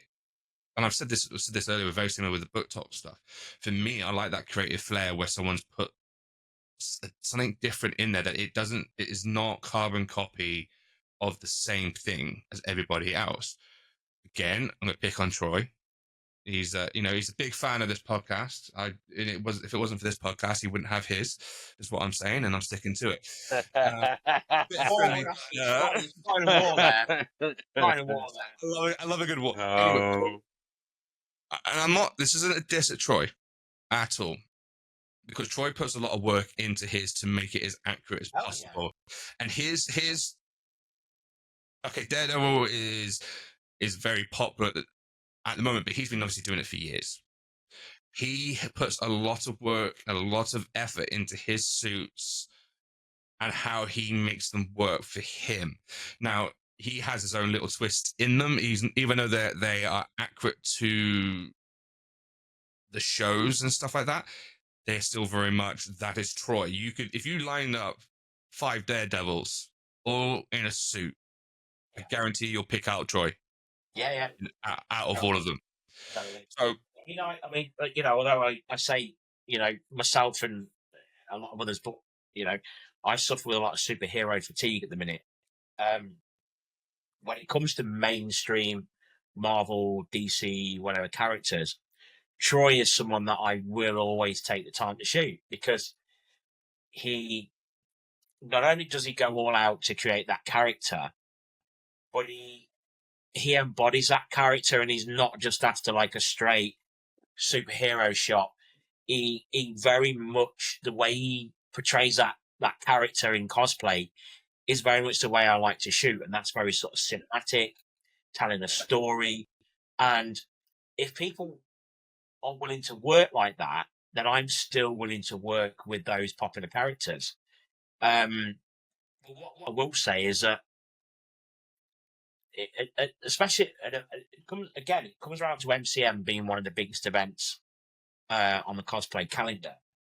And I think more and more people are starting to realise this now, is that it is okay for photographers to say no to something, because there is always another photographer that is interested in it.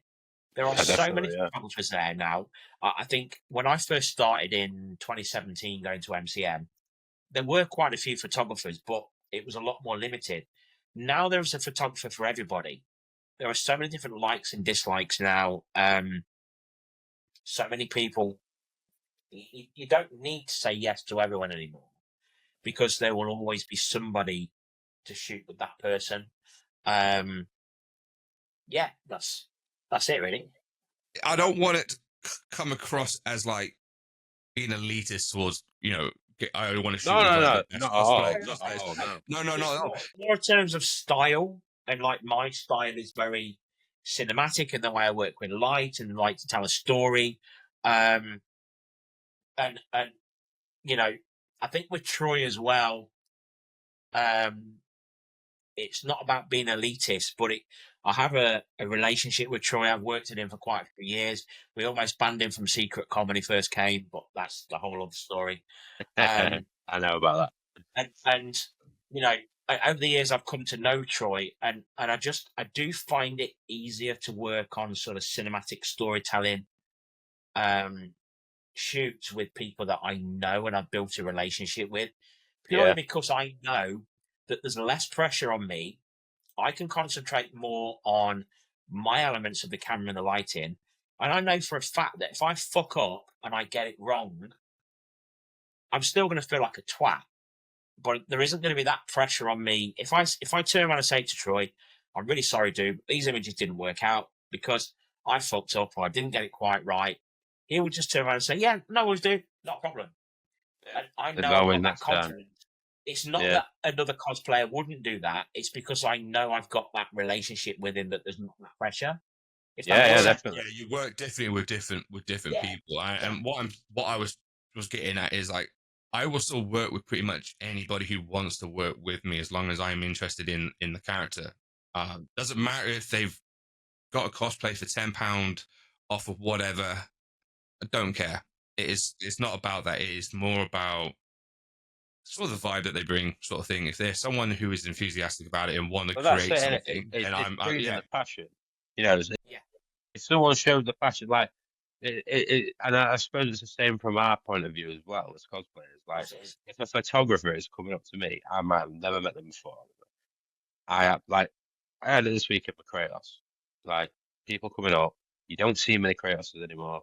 Like, oh my god, Kratos, can we shoot? Blah blah blah. I'm like, yeah, of course, why not? I mean, and another sort of thing of, like, going back to our, like, relationships with photographers and cosplayers, is it always makes me laugh. I think it was the second.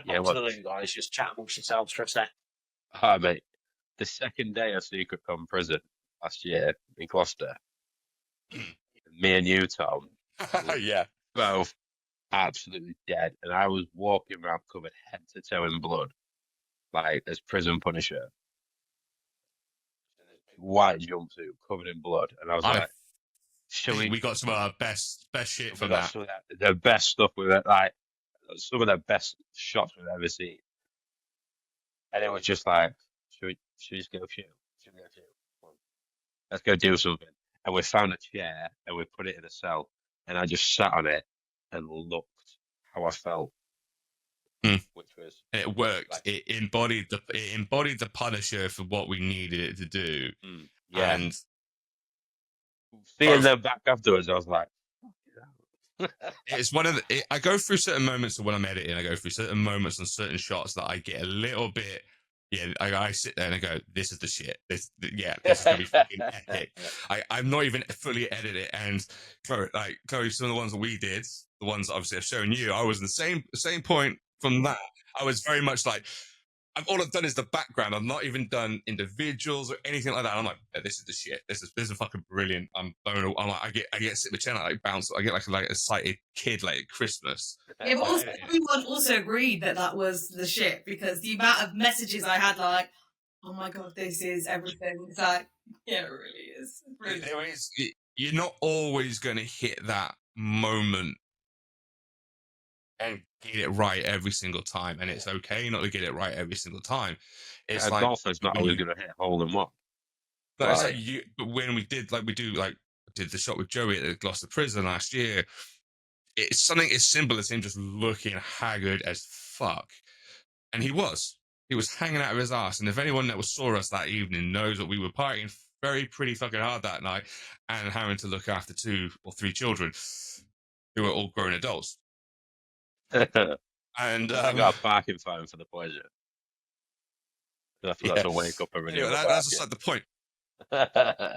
we just did something as simple as there's a chair, go sit in it, look like you're beaten down and haggard, and it is something simple, but it worked. It just really worked. And then again, we did with you, Chloe. We did the Thunderbolts on the Sunday, a group shoot, and almost kind of recreated some of the poster sort of stuff. And we were shooting very more cinematic style-esque, and yeah, it worked. Came out really well. I'm really happy with it. I'm really serious for that whole shoot. It's our first time shooting together, and I was like, keep it together. And I'd already warned you, like, good luck shooting, because I'm a bit of a...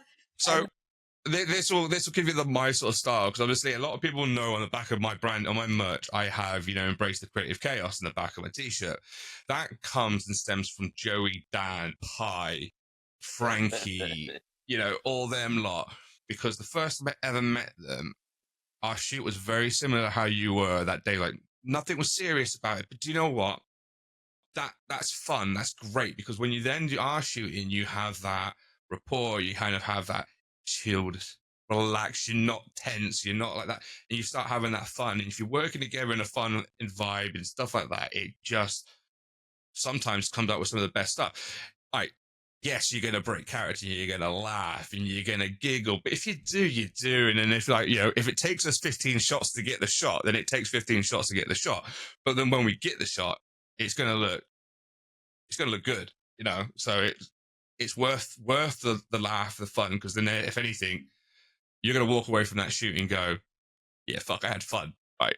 We didn't take shit. We didn't take life serious. You're going to have fun. And at the end of the day, we're there to have fun. We're all there in part of this nerdy culture, all going to the same event, and we just want to have fun and have great memories at the end of it. And we come away, and that's why we get the con blues. That's why we go, oh shit, I wish we were back at that event. And that's why then you start looking forward to the next event, because it is the individuals that we work with, or who we talk with, who we have a beer with at the end of the day, and who we socialize with. You see your favorite character. I mean, I still geek out now. Like, I see like an amazing cosplay. I go to like, you look fantastic. Really, fair place to you. Doesn't mean I need to shoot. It's just I just want to embrace and go, look, do you know what? You're just fucking epic. It's all about that. We're all there for the same thing, and it's all a bit of fun.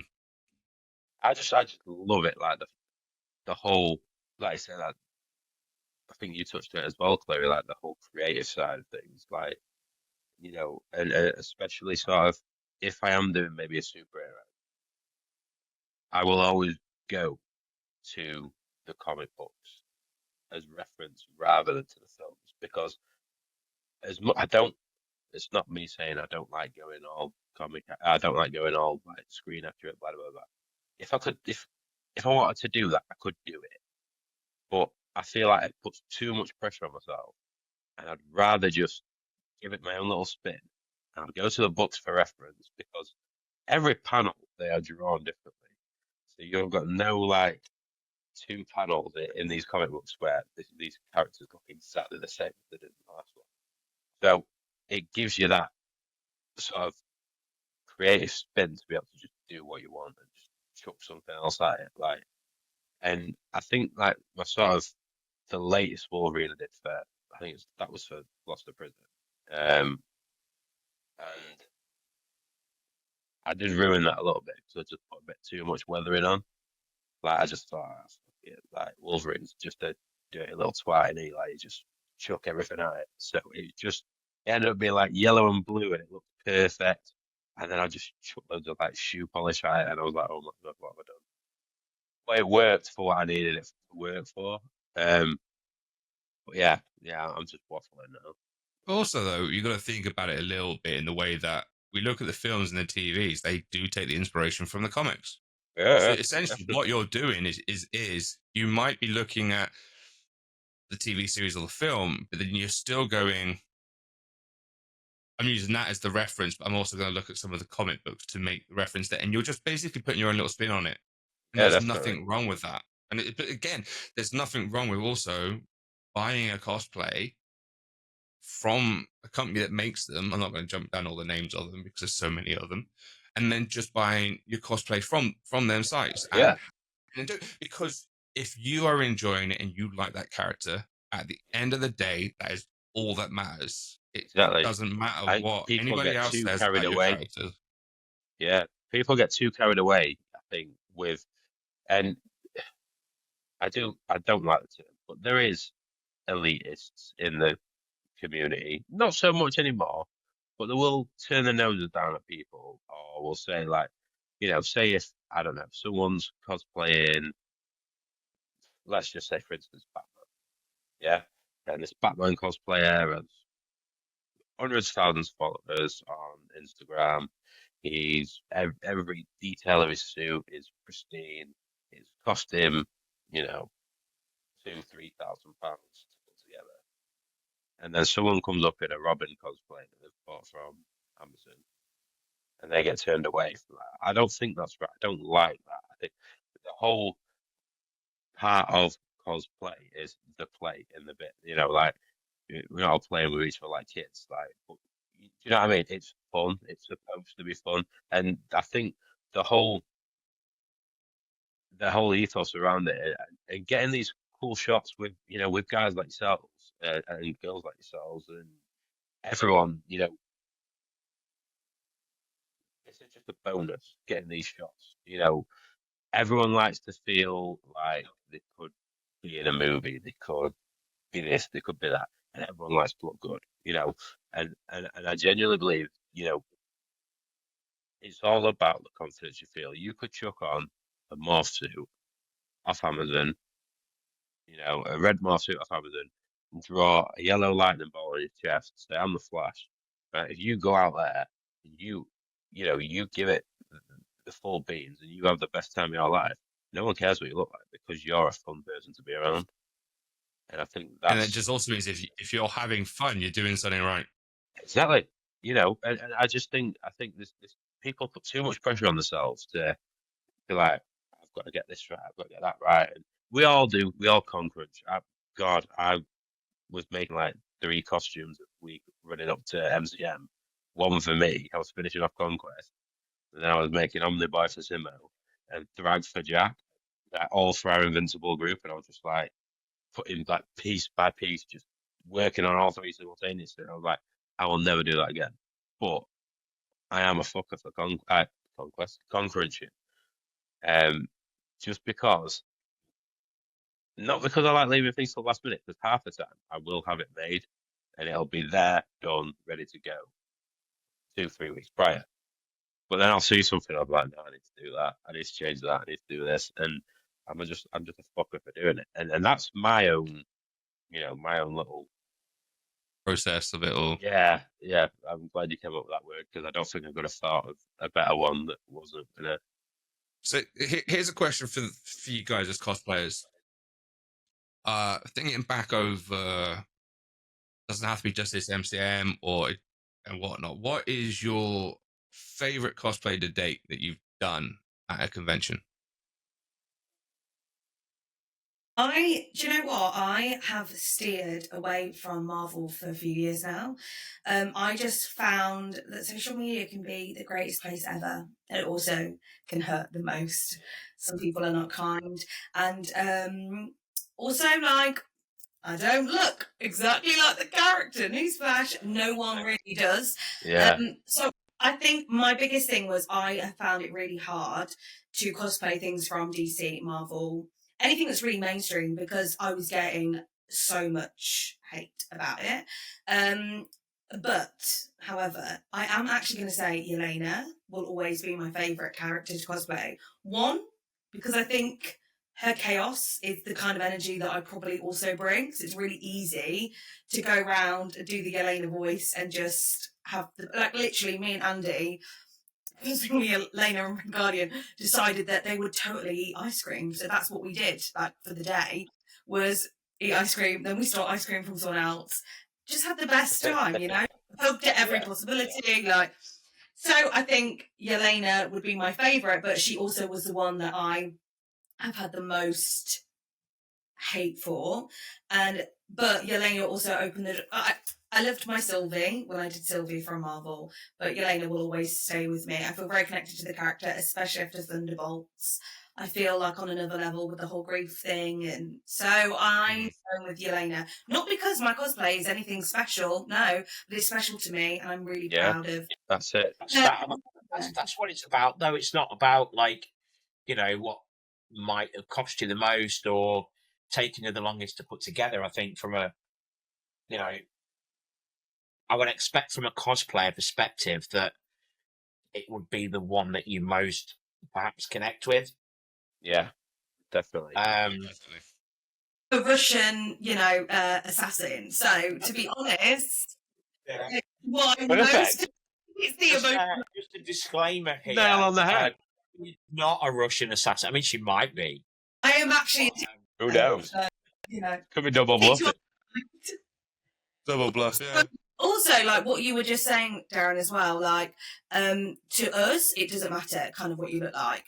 I think you also have to be prepared that sometimes if you're going to put yourself online, it sucks. But, like, people are going to have an opinion. And most of the time, it's because they wish that they could go out of their house and dress as Yelena Belova and do the Russian accent all day and had loads of friends and had a fun time. And they are just jealous that you had the confidence. I think it's also worth saying that some people online are just enjoy shooting people down, and if they see someone like really happy with what they're doing or really proud of what they've achieved, some people out there are just fucking trolls. I'm just going to say it, and they just get a kick out of tearing people down.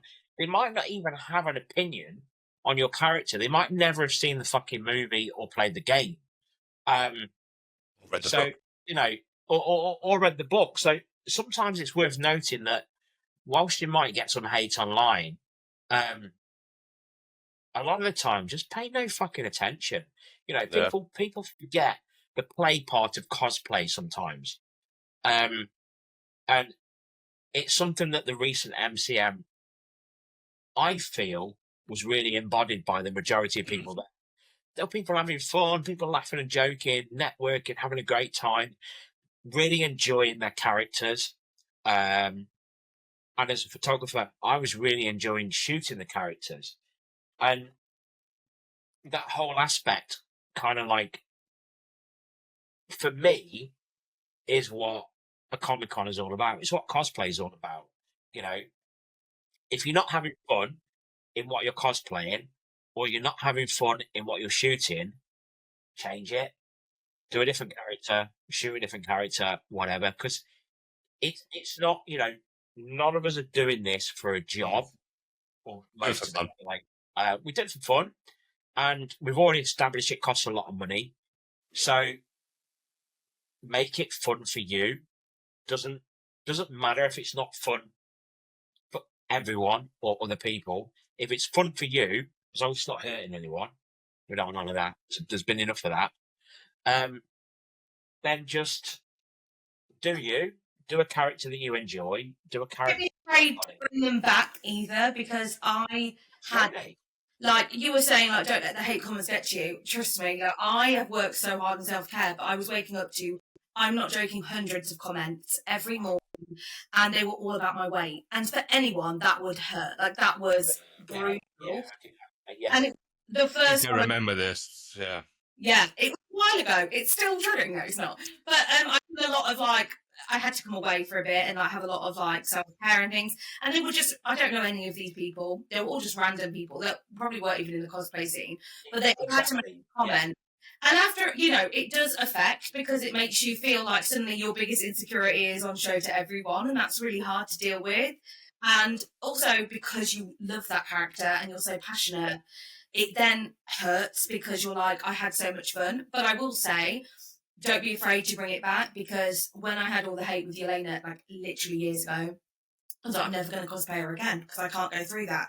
But this time around, I was like, no, I can. I'm going to go through it again, because you know, it should be fun and it should be lighthearted.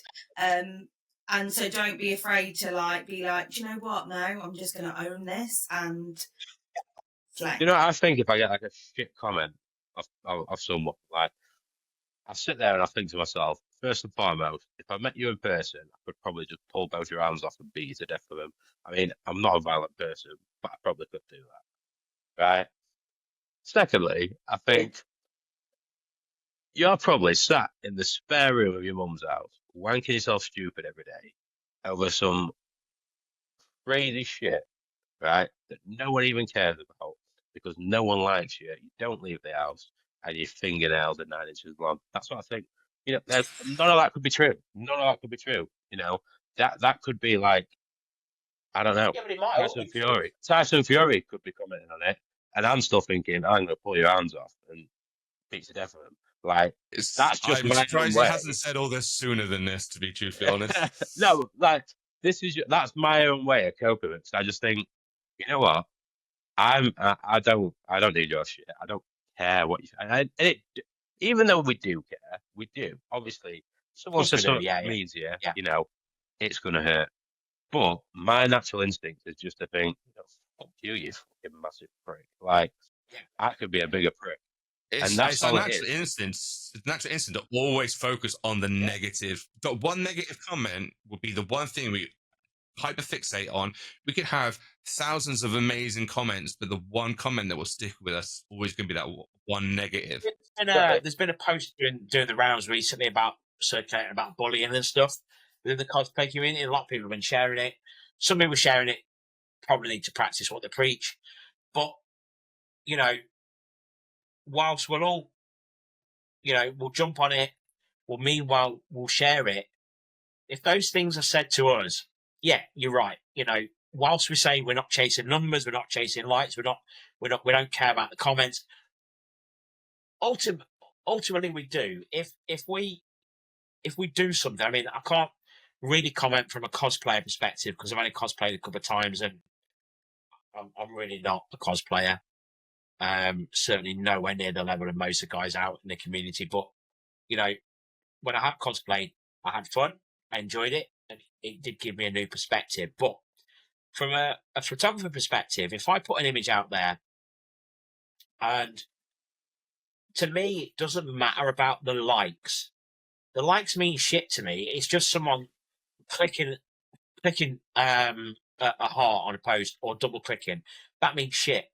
If someone takes the time to put a heartfelt comment about something in that image that I know I've worked hard on, or they pick out an element that they've spotted that I thought was a detail that I've worked on that no one else would ever see, that makes me feel good about the work that I've done. If someone puts a shit comment, you know, one comment here and there, I'm like, yeah, whatever. But if I was to receive a load of hate on an image, it would affect me because generally I only post the stuff that I'm proud of. You know, I've been a photographer for a lot of years, and I've kind of honed my skill. I used to just like shoot, edit, and post everything I shot. Now I only post the things that I'm really proud of. And to be fair, I've still got a massive backlog of stuff that I've edited that I still haven't had a chance to post yet because I want to post it and I want people to see it. So, you know, if I post too much, engagement goes down and nobody sees it. But, you know, it is hard with, you know, the whole bullying thing, that there's people out there that don't really have an interest in what we do. They just have an interest in tearing good people down, tearing people down that enjoy their craft, enjoy what they do, and are proud of what they do. And they're just out there just fucking tossing it off in the mum's bedroom, like you said, Joey. Just literally, their sole purpose in life is to be a keyboard warrior and hate on other people. And yet they're not putting themselves out there in social media. You probably go on their profile and there's not a single picture of them. They just want to sit there, and their kick, their hobby, is getting off on putting other people down. And it's really easy to say, don't let it get you down. But it really does. And it can do.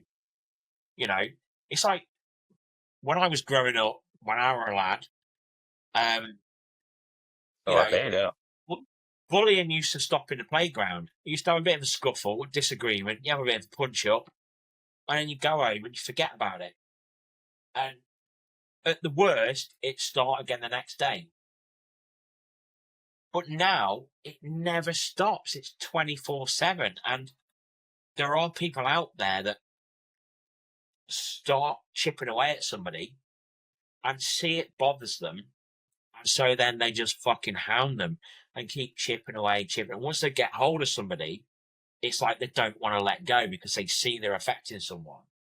And I've been fortunate that I've not really been on the receiving end of that. But I can only imagine how that must feel for people.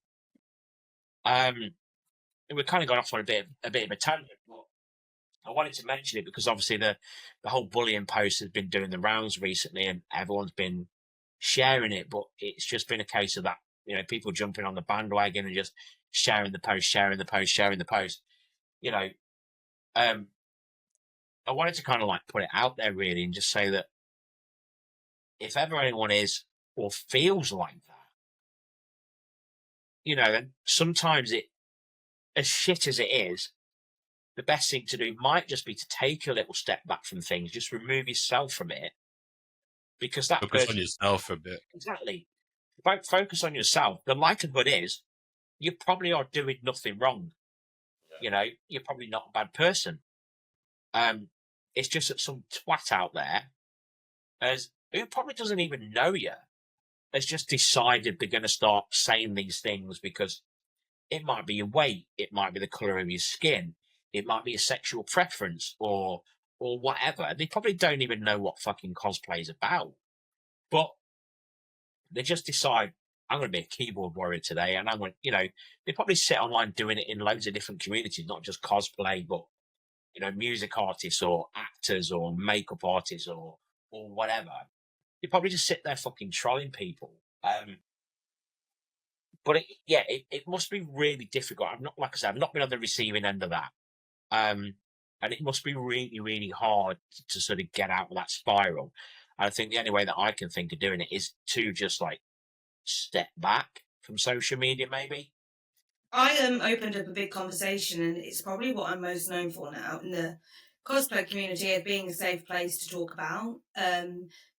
Being a bigger girl myself, and also just helping others, like with self-love and self-care. I think it's so important and not always talked about in the cosplay community. So I will say I went to step back, and then I thought, actually, I'm going to own it. And then owning it meant that it was safe for others to share that they felt uncomfortable or they felt hurt. Definitely. And it opened up a safe space that we don't have to shy away from talking about what hurts or what's different about us compared to our friends.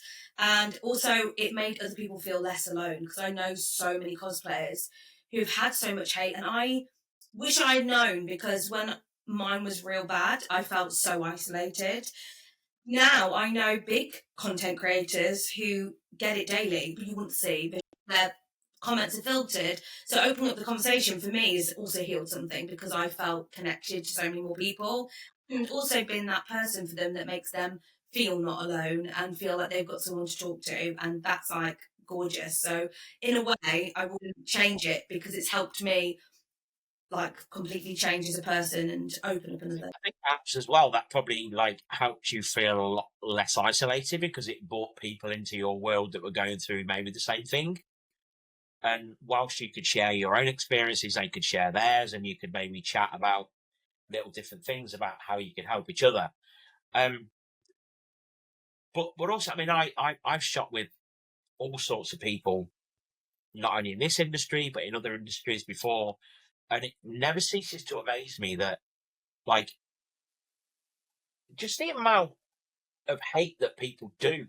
I know it affects males as well. There are males out there that I know that get this, but it does seem to be a much, much larger proportion of the female part of the community. And it comes from It doesn't seem to bitter matter little what- men the majority of the time. Yeah, exactly. It's bitter little men, like you say, 40-year-old guys beating it off in their mum's fucking bedroom that have got nothing better to do. That maybe are a little bit, this person isn't showing me any attention. This person isn't showing me, isn't responding to the barrage of 50 fucking messages I've sent her. So I'm going to start sending them a load of hate. And it's pretty shit, really, to be fair. It is. I mean, I got bullied a lot as a kid. So My yeah. dad turned around to me one day and he was like, right. He says, it's sort of, he says, you're not a small lad. He says, I'm not telling you to go out and just start kicking everyone's heads in who basically starts bullying you, because that's not the right thing to do. He says, but what I am going to do is I'm going to take you down to the rugby club. And I was like, why? He was like, because I want you to go have a few training sessions and see if you like it. So I went down, fell in love with the sport, fell in love with rugby. And then, rugby was on the way, and then I started boxing. Then I joined the army. That's probably because I'm not very fucking clever, so I didn't really have many options. But I joined the army, and I developed this whole new look on life, and I was like, a lot of people sort of in these circles I was in did display a lot of tendencies of these bullies. And I was just like, what are you fucking doing? Why do you feel the need to put someone down so much? And as soon as you put it back on them, and ask them what they feel so shit about in their life, they go like this. And that's it. They get bored, or they curl up and they've got no answers. And all of a sudden they're a quivering mess in the corner because you just called them out for sniffing their mum's knickers. So, like, it's one of these things where I just think bullying is just literally the lowest form of conversation, not even conversation, the lowest form of literature, or the lowest form of anything you can bring out of your mouth or type. Bullying is the lowest form of that because it's just like disgusting. And this is why we all know I'm a bit of a gobshite on social media. Like, You I never. wasn't going to bring it up, but I am. But I do it because I don't like bullies and various other things that we're not getting to. But, like,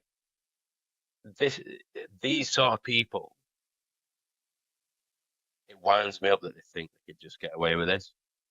But at the same time, Chloe, like you've done, and you've opened this door for other people to be like, look, I'm experiencing this too. And you've created something really special, like so much of a community, really. And you have gone the absolute right way about it. Like, and that, if anything, that shows more of a show of force. That is a show of strength to all these little weasels that are sat waiting for mummy to cook the tea for him while they're sat at home on the dole at the age of 45. Like, you just shown all them lot that they're just pathetic. And what you're doing is you're getting on with your life, you're having fun. And really, you don't give a fuck about what they say. And I think that is the, so, I mean, well done to you. That is the biggest. I've gone the longest way around that I could say that, but I've got there in the end. Jerry the All poet. my friends will tell you I am the fucking worst one for waffling shit. Like, but you know, you've done it, so it's admirable. Well done. There we go. Because Okay. while we're still on this, before we do deviate, hopefully back towards the wrap up of MCM, I did want to bring up the conversation piece about that, because I did notice the video you put out. I think it was a video on your stories ages ago, and it was around that conversation of bits and pieces. And I just felt, one, I felt upset for you for the situation that you got put in, but then I also thought you were so brave in coming out and talking about the situation and what was going on with you, that it was refreshing to see that someone would go, right, yeah, okay, there's a situation that's going on, but I'm not going to let that bury me. I'm going to talk about it. I'm going to put that out there and put it out there. I thought, you know what, that takes a lot of courage. It does, yeah, to absolutely. do something like that.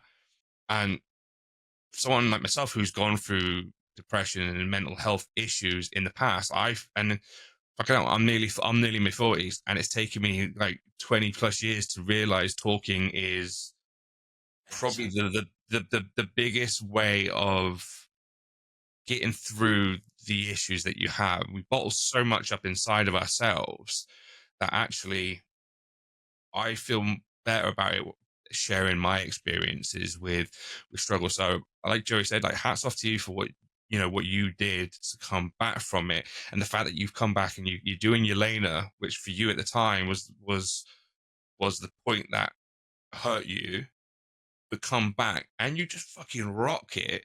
Yeah, right? That's the important part. We've got to say here is like, yeah, okay, we've gone on a very sort of mental avenue, but you've come back and you've rocked it, and you've basically gone to anyone who was ever hating, gone, fuck you. I don't give a shit. I don't give a shit what you think. I'm having fun as this person, and I don't care.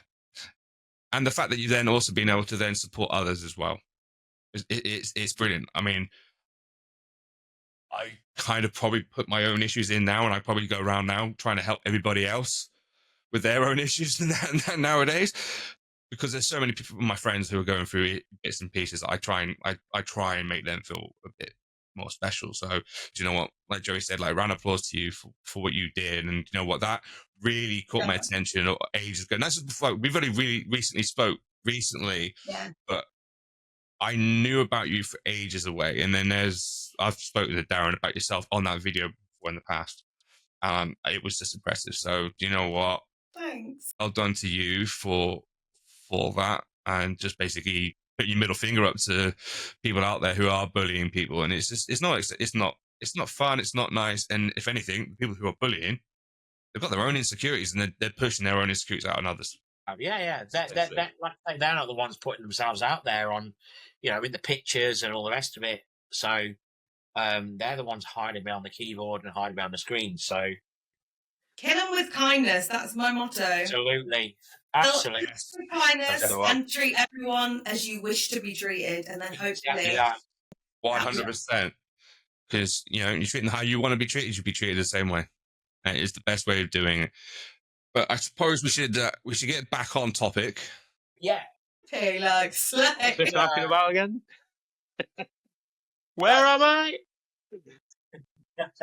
So we've been chatting now for about 2 hours, which is most people are probably asleep by now. So for anyone that hasn't, what I think we should do now is, we talked about all elements of the recent MCM.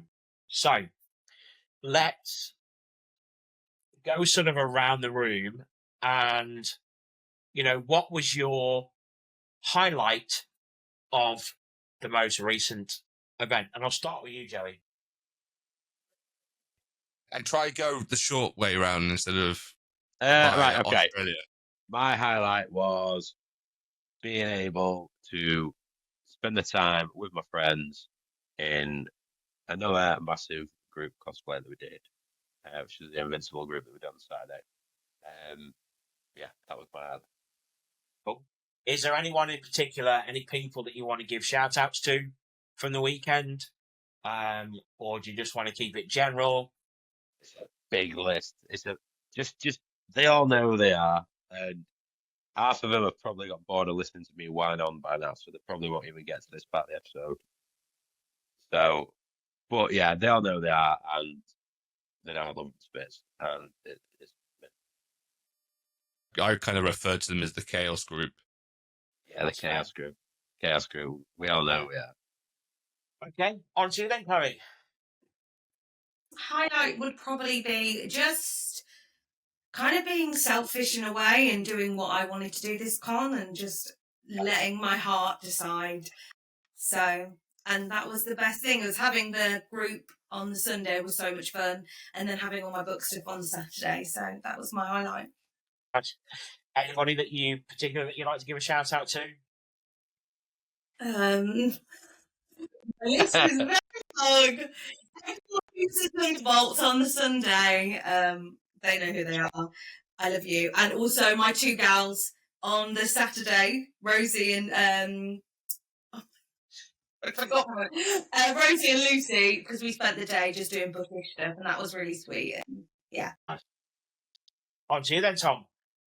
Oh, highlight for me. So I can't really say much about being indoors because I didn't go very much inside. I want to kind of really just say,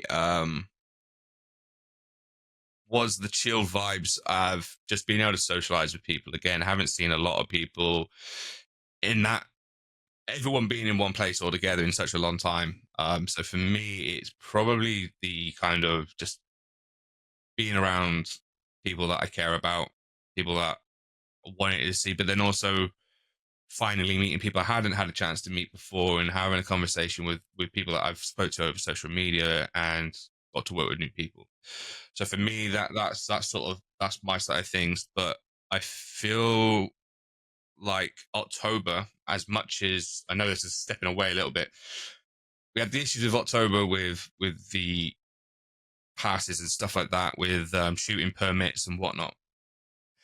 Looking back at it as a hindsight thing, in some ways I find that was almost a gift in a way, because I know me and you've talked about it in the past.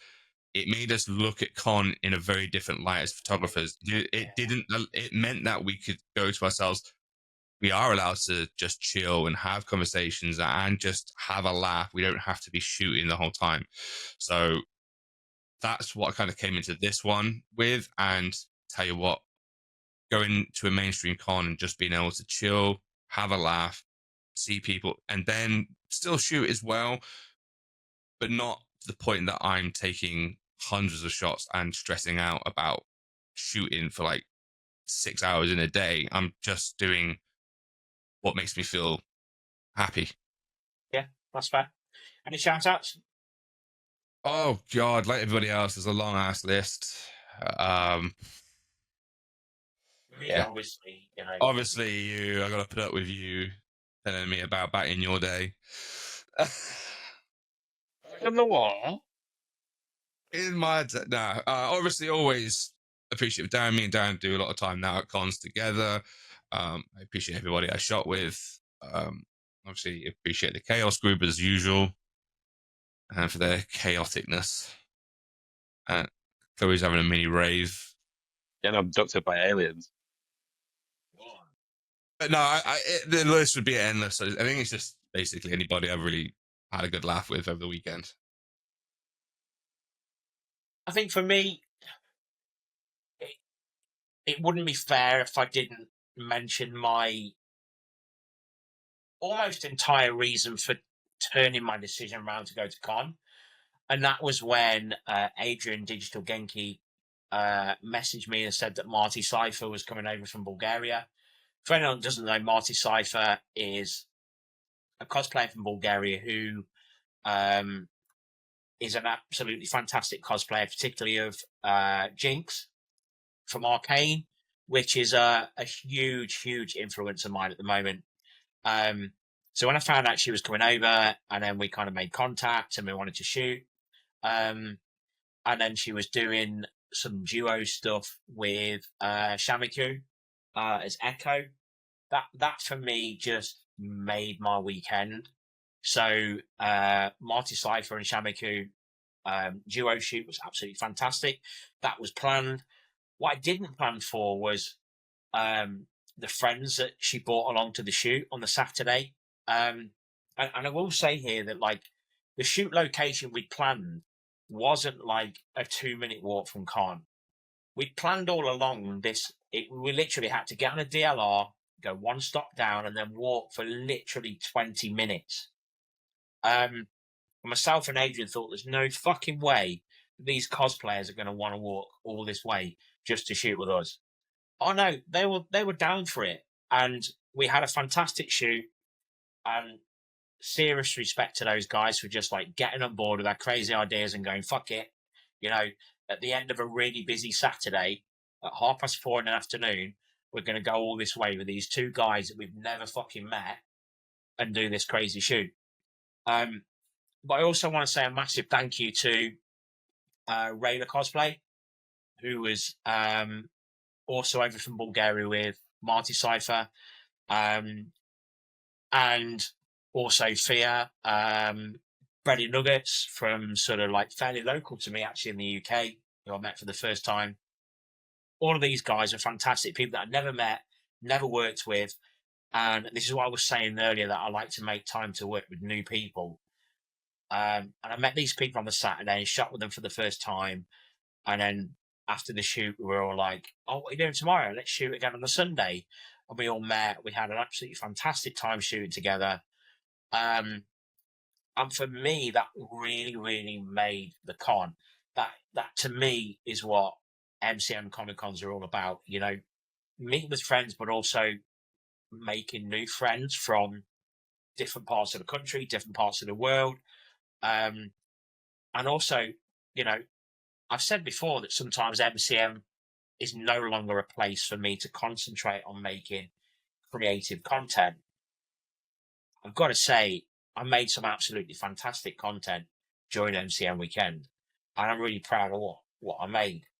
The other part of the weekend that made it for me was some of the people that I was hanging with, photographer-wise, for the entire weekend. So, Andy, the Golden Pie, Marcus, Man in Black Photography. You know, many people know I suffer with my back like massively, and I would not have been able to carry on through the weekend the way I did without those guys helping out with lighting, holding the light stands, helping out with the bags. Excuse me. So yeah, you know, massive thanks to them, and also you, Joey, for the lift home. Again, I wouldn't have been able to do it without you. So, all of those things I've just said really kind of like, to me, embodies what a good con is all about, and it's that community spirit, meeting new people, friends, etc. Yeah, you know, sounds a bit gushy and a bit, you know, but He cares. it was a great event. I agree. And I am really looking forward to October. Okay, so quick one then on the subject of October and onwards with cons. Based off what we had this last weekend just gone, what is one thing that you would like to see improved or changed going forward for MCM? We'll start with you, Joey. I've got one. Go for it. So, pre-COVID, just the year I left the army, Frank Miller was a guest at MCM London.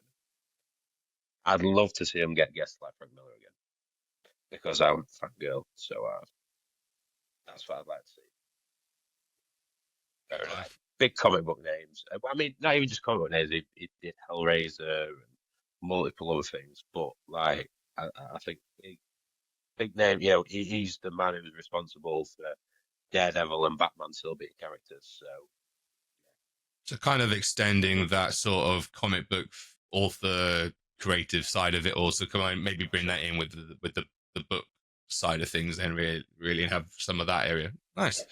Chloe, yourself? I don't know. It's hard because it was so ideal. Maybe just moving the writer's block stage and putting it more in the corner.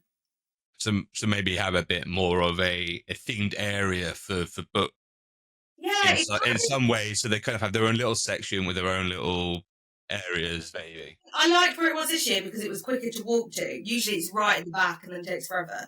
So it was easier, but because the stage was right in the middle, it was just hard to hear if you were at the back. And so maybe just somewhere that's a bit more secluded or sound barriers would be good.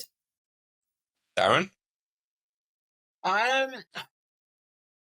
You know what? It's going to sound weird, but I think it'd be hard to improve upon May.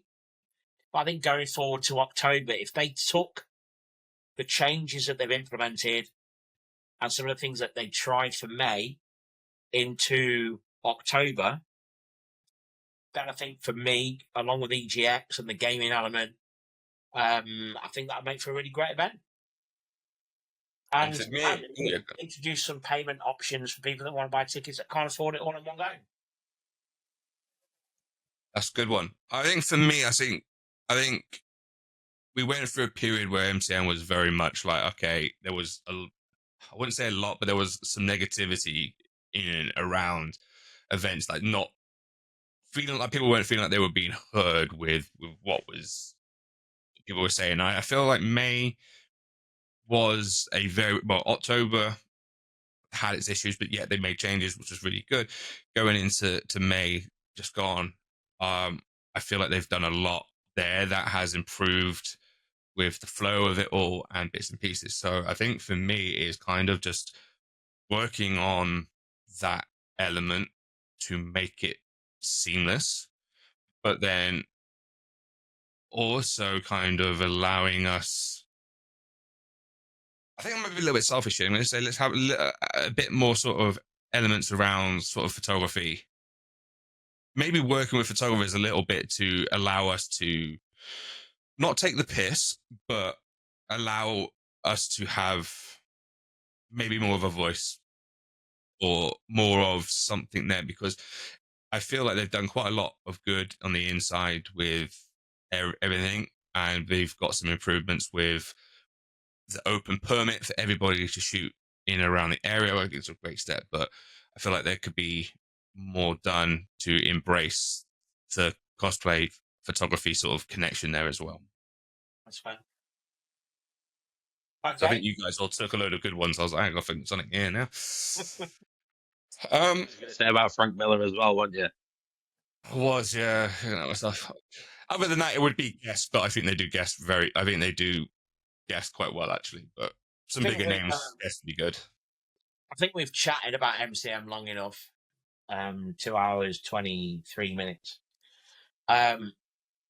If you haven't fallen asleep, thank you very much for listening. It's certainly been a great episode for us.